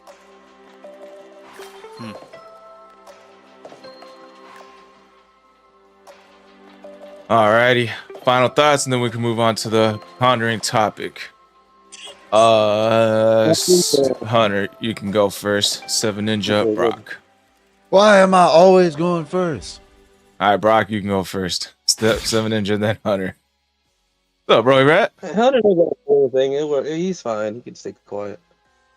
So how do I feel about Assassin's Creed, or like what's the Just the final ending? thoughts. Anything you want to say at the end of like this little segment here? Definitely give Assassin's Creed a try. It's a really fun game. It's got a lot of cool combat type steals. I know that if you want to be like an assassin, right, then you want to be the stealthy route. There's a lot of routes to go that way as well. Yes, you don't blend in on certain games, but customization is just as fun. So I agree with what Ninja says, but at the same time, I'm like, well, you kind of want to tailor your guy to how you want him to look, regardless of reality. I'm playing a game, so I'm not trying to be super realistic here, but it's definitely a good series. A lot of games out there now, you can get the collections, a lot of the HD remakes, so you should be able to find most games based off of whatever current gen console you're on. It's cool. There's a lot to it. There's even more lore out there than probably what's even in the games. It feels like they built an actual universe just around the game, so it's a pretty cool deal. I think Ubisoft, I don't typically like everything Ubisoft puts out, but they've done a good job with this series. Alrighty, Seven Ninja. I was gonna say that I am one thing I am a big fan of on Shadows is that the way they've added more to the not just movement, but just like the movement systems that they have, being able to go into prone, being able to sneak through grass and stuff like that. I thought that was pretty cool. I don't even know if you could swim in the old games like that, but I know like swimming's a lot more what's the word I'm looking for? There's a lot more stuff to swimming as well now, and so I think I'm enjoying the things that they've added to the overall system that allows you to be more when you're doing the assassin thing, you're being more effective, I guess. And so I like that about Shadows a lot. Outside of that, I'm good. Alrighty, Hunter. Virtue signaling was the thing I was thinking of earlier. Yes. What are we giving our final thoughts on Assassin's Creed? Yeah. Yes. Oh, I thought I did that already. Tell Final it thoughts again. as a franchise. Like I give it like I rate it like a 5, maybe a 5.5. It's a little bit better than a 5. Out of 5. No, out of 10. But yeah, like all in all, because every single fucking one of them just fucking, it feels like it's not done yet. It feels like they needed more time to finish, but the people in charge were like, no, it's gonna sell. I want my money. I need another boat. So they don't have enough of a passion for their art to make good games. They're just putting good games out because they fucking have the technology and the people. So fuck them. Assassin's Creed Odyssey was awesome. That game, I'll give it like an 8. And bring back Prince of Persia. Huh? You know, it's cool that we all get to have our own opinion. I'm sorry yours is wrong. Well, you know what, Rockstrap? I extend my sympathy to your wrong opinion as well. Hashtag Prince of Persia is better than Assassin's Creed. It might be. I've never played it. Well, you should try because it's better. Okay. I think they made a roguelike of Prince of Persia recently. You gotta play Prince of Persia 2 Towers. That's the fucking one, bro. So, I don't have much of a final thought. I'm just gonna say Rockstrap is right over Hunter. And let's get into the pondering segment. Fuck you, Squall!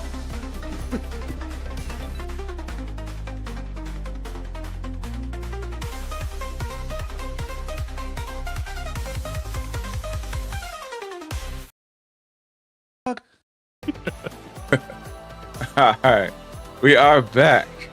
Philosophical question. If the world is sent into an apocalypse, is it the survivor's duty to bring the old society back? Oh, I'm gonna be so good at this. All right. Well, you went last time, Hunter, so you can start this time. All right, it is absolutely not the survivor's duty to bring the old society back. Here is why. Because that old society just got fucked up by the world. So something was wrong. So we trying something else this time.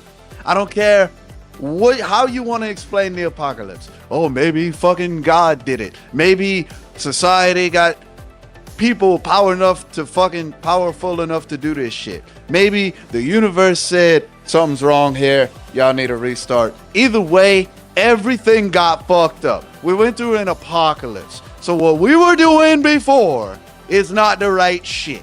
It's time to start over from scratch, write some new 10 commandments, and then we're gonna make a new thing. We're living in a new world. We're gonna have a new society. You know what the 10 Commandments are? Yeah, I know quite a few of them. I know for some reason, don't lie is on there, but don't non-consensually have sex with people is not on there, which is wild. All right. Each one of those 10 Commandments, if followed, take religion out of it, right? They're not. They're pretty. Yeah, no. They're good rules. They're good rules to live by. Pretty good standards. They're social. Maybe not the honor thy mother and father one. That one's kind of dumb, especially if you have shitty parents. Yeah. Yep. But yeah, they're all social rules that everybody, if followed, for the most part, will be. I completely agree. Socially evolved, right? Yeah. Mm-hmm. So. Yeah, but it got fucked up in the apocalypse, so we're not bringing it to the new world. Well, so say we create a morally high society, right? Like everybody's cool, and then something happens completely outside of the way we decide to hold ourselves, right? The people that didn't follow those are the ones that brought upon the end times, right? Not the people that. I'm not gonna say every rule should be followed. Obviously, some rules are meant to be broken. Some rules are stupid rules. If I were told not to eat a banana on Friday, I would have no idea why you told me that I can't eat a banana on Friday. That's pretty stupid. But those that everybody would say are, yeah, we should follow these kind of rules, and then the people that didn't were the ones that caused probably whatever issue. Okay, well, that's not... Okay, yeah. Let's just blame Bob for the apocalypse because he ate a burger on Friday during Lent season. Did Bob create, like, some kind of weird, stupid virus out of the Wuhan laboratory over in China and release it upon the world? Did he follow any kind of ethical like guideline, or did he just like, oops, and then a couple hundreds of thousands of people died? Why'd you do the Donald voice for the oops? As if Donald made the China virus. I didn't. It had nothing to do with. That was just my voice. Oops. Right? Yeah, Like, that sounded like Brock. That sounded me. so much like Donald. It was like, oops, I made the China virus. Now the world's gonna explode. no, I'm just saying it's the one guy that probably didn't follow the rule he was supposed to that wiped out a good portion of human society and had us in lockdown for a year and a half. So like to bring back the old.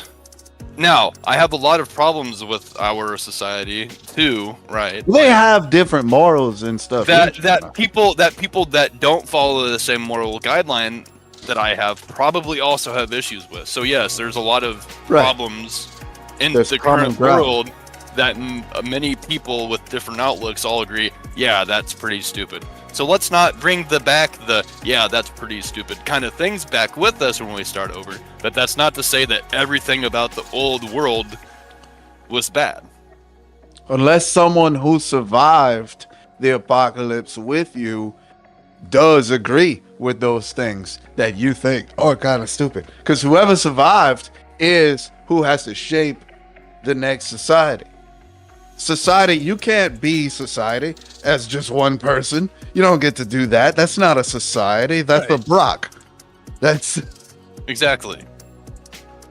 But also, at the same time, see, this is what I love this question because it really puts into perspective the literal fact that this world is yours. All you have to do is impose your will upon the world around you, and you can make it what you want it to be. If you can get enough power to change things into the way you want them to, if you can impose your will onto the world around you and surround yourself in a world of your own vision and will, you have essentially become a low-tier god. How did that work out for Hitler? I mean, he fucking died. He didn't get the immortality part first. How'd that work out for Mao? How'd that work out for Pol Pot? How'd that work out for... I never said gods were good. No, but I'm saying that regardless of what happens, no matter how much power you amass, what good are you one powerful being to your constituents that you piss off? It's not about how it ends, Brock. Life and how you live life has nothing to do with how you die. It doesn't matter that you're going to die. We're all going to die. Yes. But you can create a world that's going to be fucking awesome for you. Or you can live in this world that has been created to be awesome by these other people. And just, you're not ever going to have fun because the oligarchy is busy having all the fun because they tax us and shit.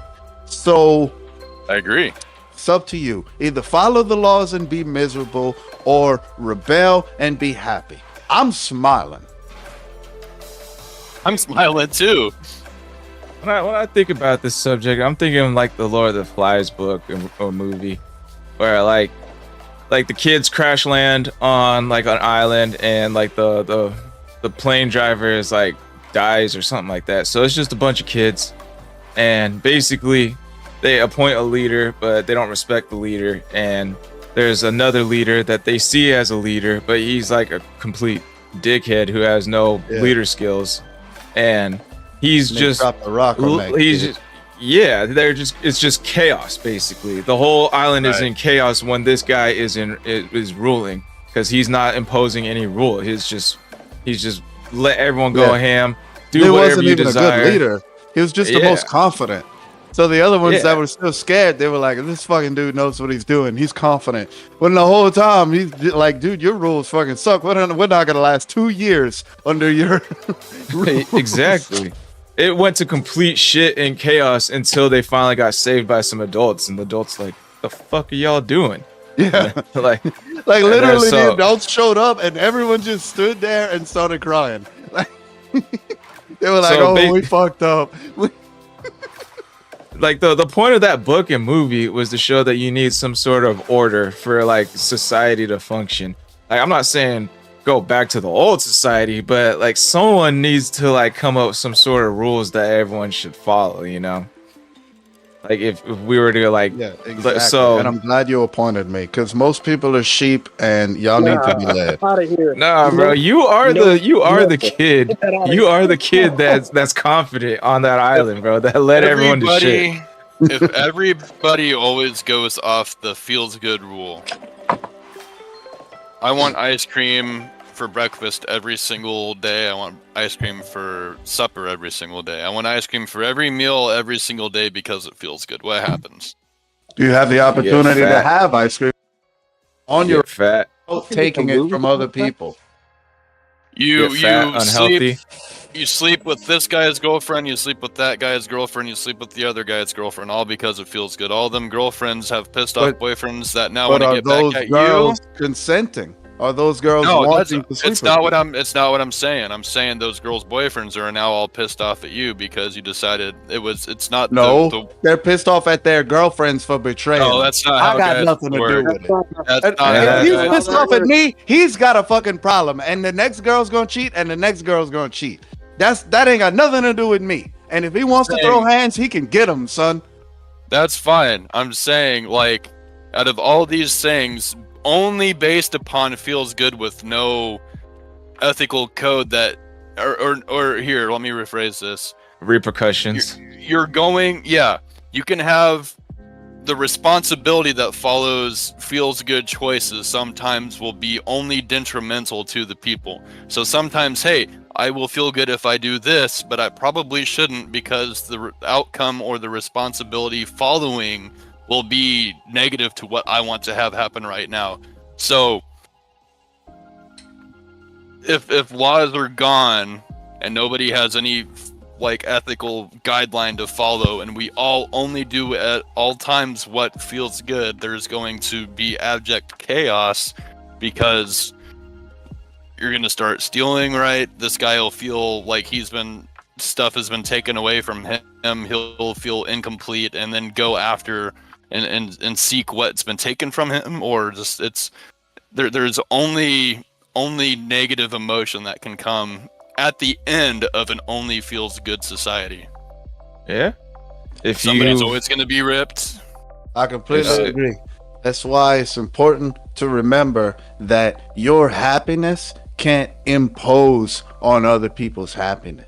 If your happiness comes at the cost of other people's happiness, then your happiness isn't valid. It's not warranted. You don't get to have that happiness, you fucking thief. You don't get to do that. That's the rule. That's what we're doing. We Right. sticking to it. And if anyone doesn't like it, they can catch these hands. But that's I how am people the are going to enforcer. feel. I am That's the how law. people are going to feel that they're now again going back to what I said earlier, heavily regulated to the point to where I can't eat bananas on Friday is very stupid. So there's going to be that little in between.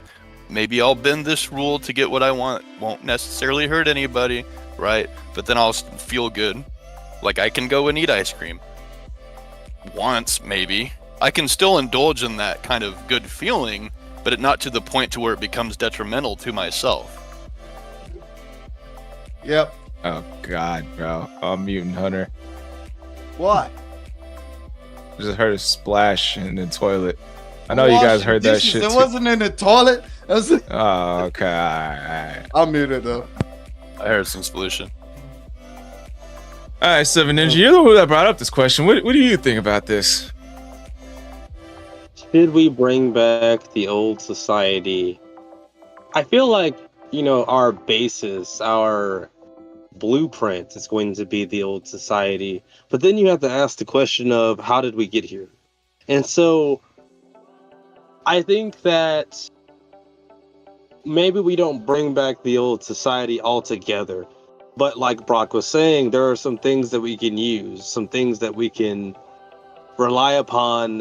'Cause especially because if we're talking about a world where we've never had to run, not even just a big society, let's just say a village or maybe a couple of friends, we've never had to do something on a level as what's the word I'm trying to use. It's like maybe we haven't had to do something on a scale of a village before. Having something of the past that did work is a good idea, and so it's like I think that having some of the old things is good. But I believe my question is, should we bring back everything that was from the past? And for me, I'd say no. Yeah, I agree with Yeah, that. that'd be a terrible idea. And the Federal Reserve. Like, And I the think bankers. I agree with Hunter's statement. Like, if we were in an apocalypse, what were we in the apocalypse from? Was it from something man-made? Like if it was, then definitely don't bring the old back, because like something man-made is just history is just gonna repeat itself over and over. What are you doing, The bro? virus from China. Oh, The China virus. Yeah, I'm kidding. We We definitely Actually, can't I'm bring not. back like We all actually- of the from the old society. Like, Well, could you you're imagine right. going through a Yeah, whole man. apocalypse? Could you imagine going through a whole apocalypse? I think you we could barely talk about it. and then like a week later, you start hearing shit like, "Hey, they're making a new society." You're like, what? Let me go check. Yeah, they're having a meeting on Friday. You show up, like the whole fucking everyone who survived is there. There's like 400 of y'all. Some dudes talking in the fucking mic. And he's like, "All right, so there's a line in the middle. We decided to bring back all of old society. So everybody on this side of the line, you're all slaves now." How did we get there? I see what he's saying. That would suck, wouldn't it? Yeah. I mean, hopefully it's not like something like that. Oh, okay. Are we we- talking old society as in old from where we are, or old as in whatever we got ourselves to before the apocalypse happened? Old. You know, old is before now. So it all But fits. before We're bringing before the old then would stuff have back. been what is. All right. Every sunrise, we're gonna have to chop off a kid's head and roll it down a hill, but like the Aztecs, because the sun is not gonna rise. If not, how did they Oh, find yeah. out? They- Were Were they Okay, just I really was- fucking late? I was thinking more of just bring it back to what it was before the apocalypse, just right before Right. everything went, it blew up. There's slavery going on in the world today. There is. There is. In fact, you could argue that there's more different kind of slavery, but it's still happening. Guys, Right. I'm a stock boy at a grocery store, and I have enough in my checking account right now to buy a man in Zimbabwe. Oh I don't my know how you God. know the prices for that. So How do you know the ocean is blue. Look, the point The is, sky is blue as well. it says a lot about But the world we sun is live orange, in. you know? Ninja's getting so religious. The sky is blue. There's got to be a reason for that. The sun, oh, we love how warm it is. Now, speaking of sky is blue, all right. So for imposing your own will upon the world, if is the world subjective or objective? Because I go out, the sky is blue for me. What's the sky for you? Probably still blue. I go we're out- under the same sky, Brockstrap. Right. So there's that. I breathe in oxygen. What do you breathe in? Farts. So for this world where we're all so different, the same laws of the world do apply to us all equally for the most part. I'm not gonna Yeah. say there aren't outliers, right? Obviously, you can grow, be born with like a lung defect, or maybe you're colorblind, so the sky is maybe gray or some weird off color. But for the most part, anybody that's of the majority, all live according to how the world naturally is. I'm not saying man-made, I'm just saying naturally of the nature. So obviously you get strong enough going based off of that earlier, amass enough power. Now, like if it wipes out all but what was the number that was referenced earlier by somebody? 400, right? Now if there's 400 people and you seem you seem charismatic enough to try and lead those people, right? Then yeah, you can probably say this thing, that, or the other, and then people will be like, oh, maybe they might follow you. Maybe a couple of them, can't bullshit a bullshitter, right? So maybe that one guy is gonna be, oh no, don't follow him, follow me. So then there's a I power hate that struggle. fucking saying so much. I'm gonna be honest with y'all. You can most definitely bullshit a bullshitter because I Yeah. fucking do it all the time at work. Usually, if a motherfucker's always lying, they actually aren't good at recognizing lies. They believe shit as much as they say shit. So the more they say, the more they believe. Awesome.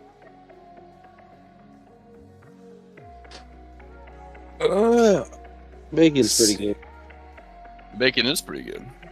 So we're making a new society. Are the four of us gonna run it together? What am I in charge of? You I have to be go in take care of charge. the fatherly Gotta duty real do quick. Emphasis on the duty. Alright. Do your thing. Uh, You That was not the be the question. you could be the jester, Hunter. You in charge of everyone laughing. Dude, fuck you. Really? We're in charge of a whole society, and you want me as the fucking joke? I could run the military. I'm the fucking military guy, son.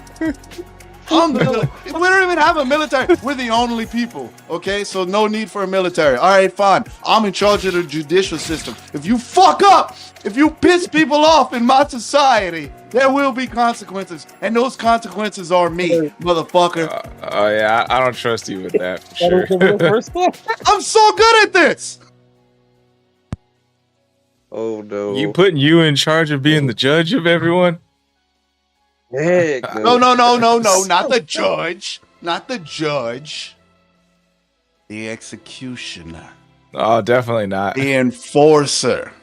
See, you remember what Brockstrap said about When a well, trial you happens- actually said your joy cannot impose on anyone else's joy. Your joy would But- be killing people. Yeah, but whenever killing people is necessary, it's important to channel those who bring joy from that negative energy into its positive outcome. It would be chaos incarnate.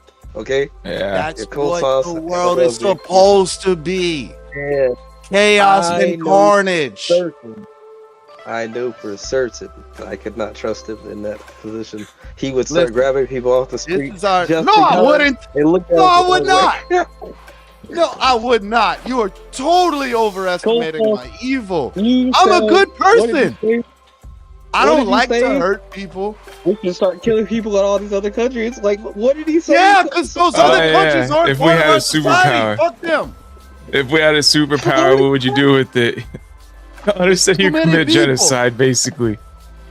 Y'all are the type of motherfuckers to say Thanos was a bad guy. Oh He said he god. was gonna kill everybody that was not in America. I remember that specifically. And I'm gonna kill a lot of Americans too. These fucking weirdos are stupid. Well, you're talking to a guy that defended not killing villains in that one debate we had. So you saying we can make a new society? You're gonna want to kill me? No, I'm saying you want to kill other people. Like you want to be the That's how it works. executioner. You want to be the executioner, and you want me I to put feel you like- in charge of I executioning feel like people. that is the. But I want to let them. I want them to. I didn't to live. ask you to put me. Who made you the fucking leader of this new society? What the fuck?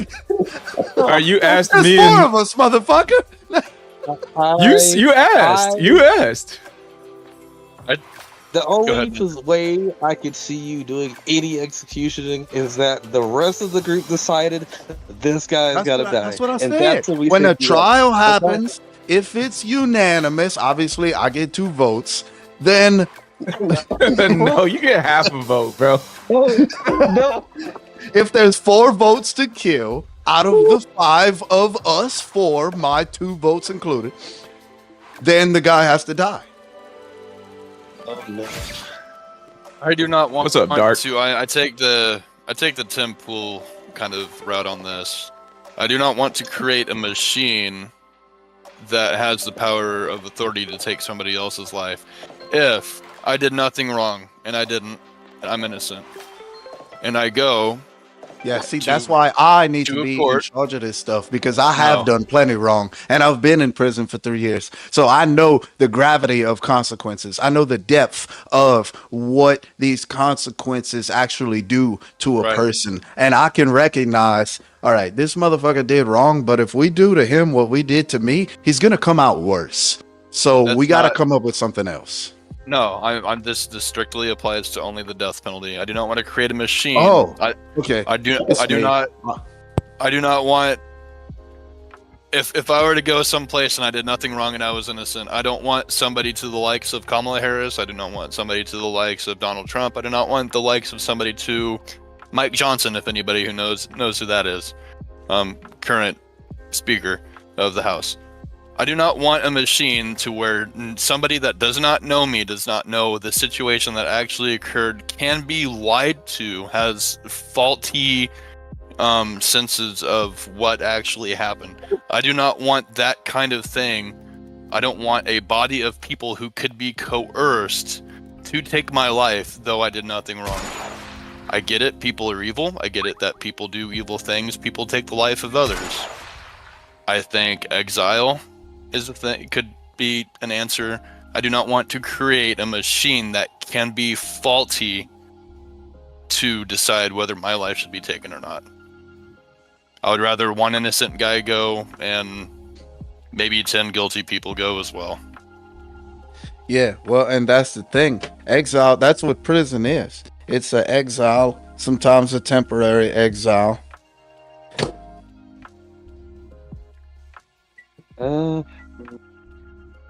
You're exiled from society for this amount of time. And you can get out sooner with good behavior in most Right. states. No, like if I was sure as fucking tomorrow's Monday that Squall Rush did me dirty and I wanted him to die. Holy for it, fuck, right? tomorrow's Monday? Like, I could still be wrong. It could not have been Squall that did it, right? So like, why does my inaccurate frustration toward him get to dictate whether he lives or dies, even though he did nothing, right? Like I can take this. I can make it not personal. Like that equation just indiscriminately applied to anyone. Like just, I don't know. I don't see it. I used to think differently. I kind of got my mind changed on that when I heard him spelled out that way. So I'm more on the side of forgiveness. I want to give people more of a chance.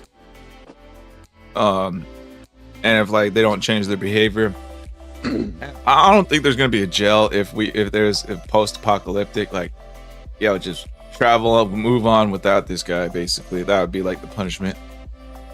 Yeah, there's not gonna be a jail. There's gonna be a hunter bro, who's gonna be looking for this motherfucker. That's why I wanted to appoint Hunter to Jester. Oh, so they won't see me. They won't see me coming. They'll just be like, "Oh, it's the Jester. Hey, man, you got some good jokes for me? Yeah, how about a knuckle fucking sandwich?" Oh Lord. All right, seems like we're all in agreement here. No, don't bring the old society back. Yeah, man, fuck And the old society. don't put Almost Hunter in like we charge of- all hate our America right now. Like we hate society, and fuck the oligarchy. I mean, I do like technology the way it is. Like, I like a lot of things the way it is, but definitely some things can be reworked for sure. Like the oligarchy. What is the average age of people in the Senate? Or the average age of people in Congress? At least 85. No, not 85. It's up 75? there. Jimmy. Them motherfuckers are old, Average dude. They've been age sitting on of- that cash cow. Congress. Do we have a new Jamie? Brock is looking it up, and he's about Oh, to. shit. Average. What?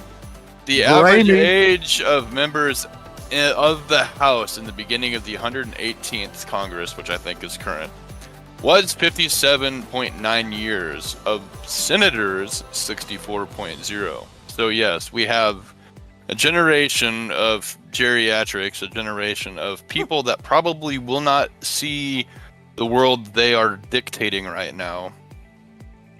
You won't see the changes 30 that they're 30 imposing. years. Yeah, yep. And that's a problem. What is it? Yeah. Because there's Yep. nothing holding them accountable for their actions. And that's why we need a strong, ruthless enforcer. Because when there's no accountability for your actions, people just do whatever they want. And when people who have no direction in life do whatever they want, the devil on their shoulder is in charge a lot. Okay? Now- This motherfucker is very persuasive. Where is a lot of this legislation coming from? What do you mean? Where the federal laws that we all have to abide by, where are those written up, drafted, and approved? I think it'd have to be like a group of people have to sit down and like, yeah. Oh, are you talking about in real life? Or are you talking about the post-apocalyptic? Yeah, currently. Yeah, I mean, I'm it confused. could apply to both. It Talking could apply to about both. like America? Right now, it's Congress all the way over in D.C. One spot, East Yeah. Coast, Oh yeah. all very, very it's kind of- centralized. It's So the this way is that what the I- laws are written, the way that our country's structure is written, is formed. It's kind of the same as exactly what we would do in a new society. Is So whoever is the people that everyone else like respects the most, those people have a voice in what we're gonna wind up doing, what rules we're gonna make, how we're gonna run this shit. that's It's the a same thing in America representative. on a massive scale. Right. You have- So we have all these people over here, and what they say goes all the way across the country, right? This Right. is what I actually like, because I'm not gonna change. I'm not gonna change a damn thing from the middle of Iowa and this cornfield I live in, all the way out there in DC, How with that right? attitude. But I can go to my state capital. We are so centralized on one side of our map right now. We are so centralized in power, and I don't know why people don't think of this necessarily. What I feel the current presidential administration is trying to do is decentralize power. We have all these departments all right here on the East Coast, Department of Agriculture, all the way on the East Coast. Where do you think that would actually probably be pretty helpful in? Maybe In the Nebraska, fucking where the maybe Iowa, cornfields are. Yeah. Maybe, yeah. Where the We have agriculture is. Department of Education. As far as I'm concerned, education happens all across the country. Why is it in one spot? I'm hearing defunding of Department of Education. Where has it gotten us lately? A lot of people are a lot dumber lately, but we're spending loads of money on it, right? So decentralization, which can happen in the post-apocalyptic world too. I think decentralization would be probably pretty good, because then you could affect local laws could apply to the local people. So there's some form of abidance by what we set culturally as a new world, right? Would still have to apply, kind of like how things are here now.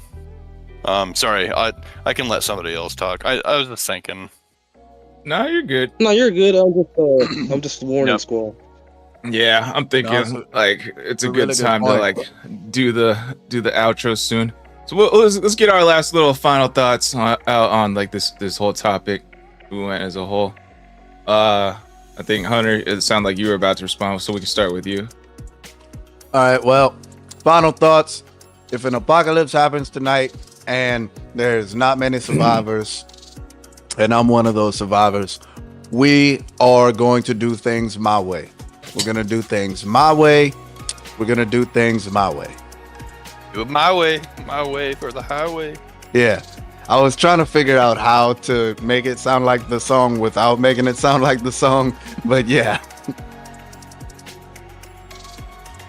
All right, Seven Ninja. You know, if apocalypse were to happen tomorrow, I probably wouldn't bring everything back. if I had to say so, if I was the one controlling things, I probably wouldn't bring everything back the way it was. But I'd also probably be looking into like how did we get there? Because it could just be one thing, and that's what I want to look at the most. Okay. You gonna come to Rocky South Rock. Louisiana? You gonna hang out with me after the apocalypse? I You have gonna make to a figure out where you society are. with me? Your area might get like blown up completely. It's just like a Somehow alligator our version. cell phones still work. I would try to rework some kind of banking system. Banking is a big problem right now. Based on I'd try food? Well, just on things in general. Like loan guarantees and private equity and all that garbage. Like that's all horse crap. It'll Dude, run you. This is why you're our dad, Brock. Brock is such a fucking adult. Hey, what would you do right after the apocalypse? Brock would be like, man, I need to check my credit score. Like, No. Well, I would abolish credit scores. I would abolish private equity. I would abolish a lot of stuff banking wise, right? Government probably. we can would- finally get rid of the interest rates on Right. this home loan. No. I would try to keep some semblance of a government because I think local, what we could have locally could work very well. What we have applied to national, right? National, it's so hard on a national scale from a centralized point to actually have everything work. But I think per state, you probably have a better shot of changing something in your state than something all the way on the East Coast. You're probably never going to go to. I do think that there's value of not having self as the highest authority. I'm a believer in Christ, but I think like a believer in something higher than yourself can still give you duty to that common goal. Absolutely. So I don't think religion in itself is bad. A lot of people say, "Oh, wars fought over that." Well, wars are fought. More wars have been fought over non-spiritual things. Mostly over territory and resources. Yep, money. Yeah, so there's a lot of things I think I would bring going forward from the old world, but yeah, there's definitely a lot of stuff right now that's really just screwing the population across all nations. I would I think that the Declaration of Independence is great. All those amendments that we have to our protection, right? A lot of people say, "Oh, this is what we have to follow." No, it's not what we have to. It's what we're telling the government they can and can't do. It's meant for the people, not for the government. So whoever thinks that those are only rules that we have to abide by, no, those are the rules that we tell are off limits to the government. So kind of change your thinking on that. But Yeah. I would bring a lot of the old world forward still, I think. But yeah, there's I would definitely bring a lot back Nike Shocks. definitely a lot of bring back Blockbuster. No, there's a lot of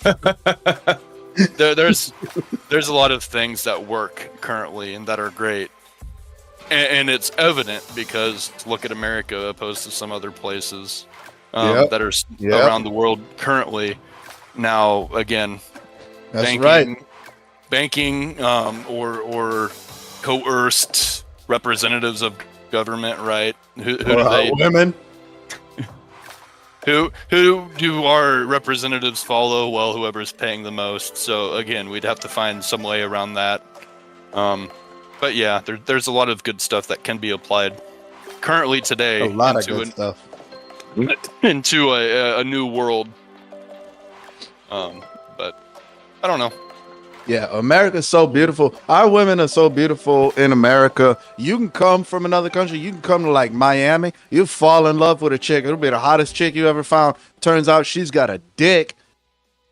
I'm telling you, bro. We got a lot of good stuff going on over here. That went a whole Anywho. completely different direction I expected. Have you seen some of those Lebanese gals, man? Oof. I'm just saying. Lebanese. Colombian girls. Oh, Anyway. Yeah, that's what I heard. Yeah, if the apocalypse happened today, I'd say no, don't bring it back. Bring back a good amount of elements that did work for sure. If I was appointed some sort of leader in any leadership position, I definitely need a team. I definitely listen to Seven Ninja. He looks like he's looking at it the right way. Like look at what caused the apocalypse and try to avoid that. Like that's a big hint, like a big thing to look at for sure. I don't know if I'd follow Hunter around for sure. Well, you'd be living large if you did. That's all I'm gonna tell you. I think Hunter would be more of like a tyrant than like a team player. I'm gonna be the next Genghis Khan. Y'all gonna hear stories about Hunter, the whatever, from the swamps of Louisiana. He conquered everything under the Mason-Dixon line. He just went around fucking women and killing dudes. And now it's a whole fucking race of hunters down there, and it's a problem. And we don't know how to deal with it. He'd be Hunter the pussy hunter for sure. That's what he'd be known for. The pussy hunter. This motherfucker here. Yes, people, I would hunt pussy. Not a hunter that is a pussy. Which is the way that Squall Rush taught that man. All right, that's my final thoughts. Let's see. Let's get into our outros. Let's see. Ooh. Outro question would be, all right, so plug your socials one last time. Announce your announcements again one last time. Favorite segment, and who you picking in a foot race, the Flash or Superman? Brock, we start with you first. What? What? The Flash. That's so dumb. No. The Flash. The Flash is all about speed. So if somebody else is as fast as him, then what does he have? Nothing. It's got to be the Flash. Fucking which Flash one of you morons? Nobody. I heard there was a debate. There's a debate of like the Superman can beat the Flash in a foot race. Yeah, but the debate is ended on like two very, very like canon things. Number one, they had a foot race and Superman couldn't beat him on foot. He can only beat him while flying. All right, everybody. Brockstrap55, YouTube, Facebook, mostly Rumble, sometimes Twitch. Brockstrap55. Here, I'm going to pull up my dog's pull it outside. up, Jamie. All right, I'll get him. I'll pull it up. Here, hold up. I gotta find it. Superman versus Flash? No, right here. Here's account. My Rumble. That's how you spell it, just like that. Go check me out. I have a lot of me and Squall Rush doing our Pokemon Nuzlocke here. I do some Dragon Ball stuff, do a couple of reactions here and there too, so watch out for those. Make sure to come check us out on his channel on Thursdays, not last Thursday, but most Thursdays. And yeah, just doing a bunch of Pokemon stuff. That's my favorite, so what I do. All right. Favorite segment? Favorite segment? I like political and cultural topics, so I'd say our third one was pretty fun for me, honestly. It's always fun to think about hypotheticals and to look back upon what things happen current day and what maybe needs worked on a little bit and what's going right. You got to take the wins when you can. Yeah. All right. Seven Ninja. You can find me on Game Jolt, MeWe, and Rumble. It's 7ninja7. It should lead you right back to my channel. I do not have any announcements. I don't. And the what was the outro question again? Who would win a foot race between the Flash and Superman? I can't believe that's the question. Oh my god. Anyway. I think you'd want to think off your feet, you know. All right, we could choose who's your favorite Dororo character. I don't have a favorite Dororo character. Anyway. Favorite part of the podcast has to be, you know, I loved talking about why I'm not a big fan of Assassin's Creed. So, you know, that's kind of how it is. And the answer to your question, Squall, It's Sonic the Hedgehog. Okay, he is faster than Flash. No, it's And not. Archie, No, he Archie Sonic, Archie No, he Sonic. isn't. No. Not Nope. regular game Archie Sonic. Nope. I'm pulling a full-fledged Logan on this one. No, he's not. Yes, but anyway, Archie Sonic? go on to the Archie Sonic. The hell is Archie Sonic? It's It's it's the, old comics, because like there's like a new the ones one. that were written by Nate Archibald.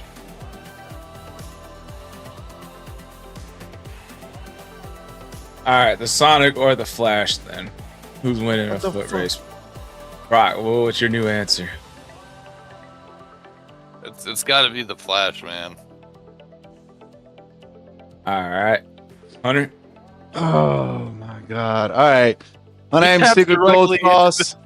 Y'all Sorry. can find me on TikTok at Hunter on Tick. And you know what? I'm fucking making a new show. I don't have a name for it right now, but you will be able to find me on Rumble with Brockstrap debating politics, because that's the only place we're going to be able to do that on there without getting banned. Brockstrap, if you're down. It seems like a good idea. I'm down. I'm gonna work on that. My favorite part was not the rebuilding of society, because you assholes refuse to acknowledge my strengths. I would totally be the best at what I suggested doing, especially out of the four of us.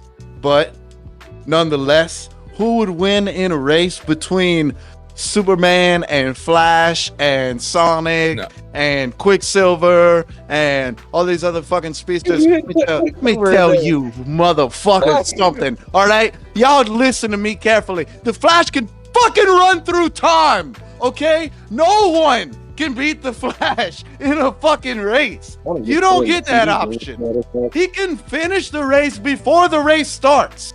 Are you listening to me? He can run through time. What'd you say? I said you're wrong, Squall. I said you're wrong. I feel that. All right. Well, wrong opinion, you know. Anyway, go ahead, Squall. Oh. Damn, again. So I'm Squall Rush, the gamer and podcaster. Kind of an anime nerd as well. Got the link tree, check that out if you want to follow my other platforms. Got the Buy Me a Coffee account in case there's no donate button from wherever you're watching from. Other than that, favorite part of the podcast was probably Dororo. I thoroughly enjoyed Dororo, not gonna lie. Definitely need to finish that. Who can win in a fight? I'm gonna pick Sonic just to You mean a race? to choose. I feel that. Yeah, I I'm feel gonna pick that. Sonic just to go against Hunter here.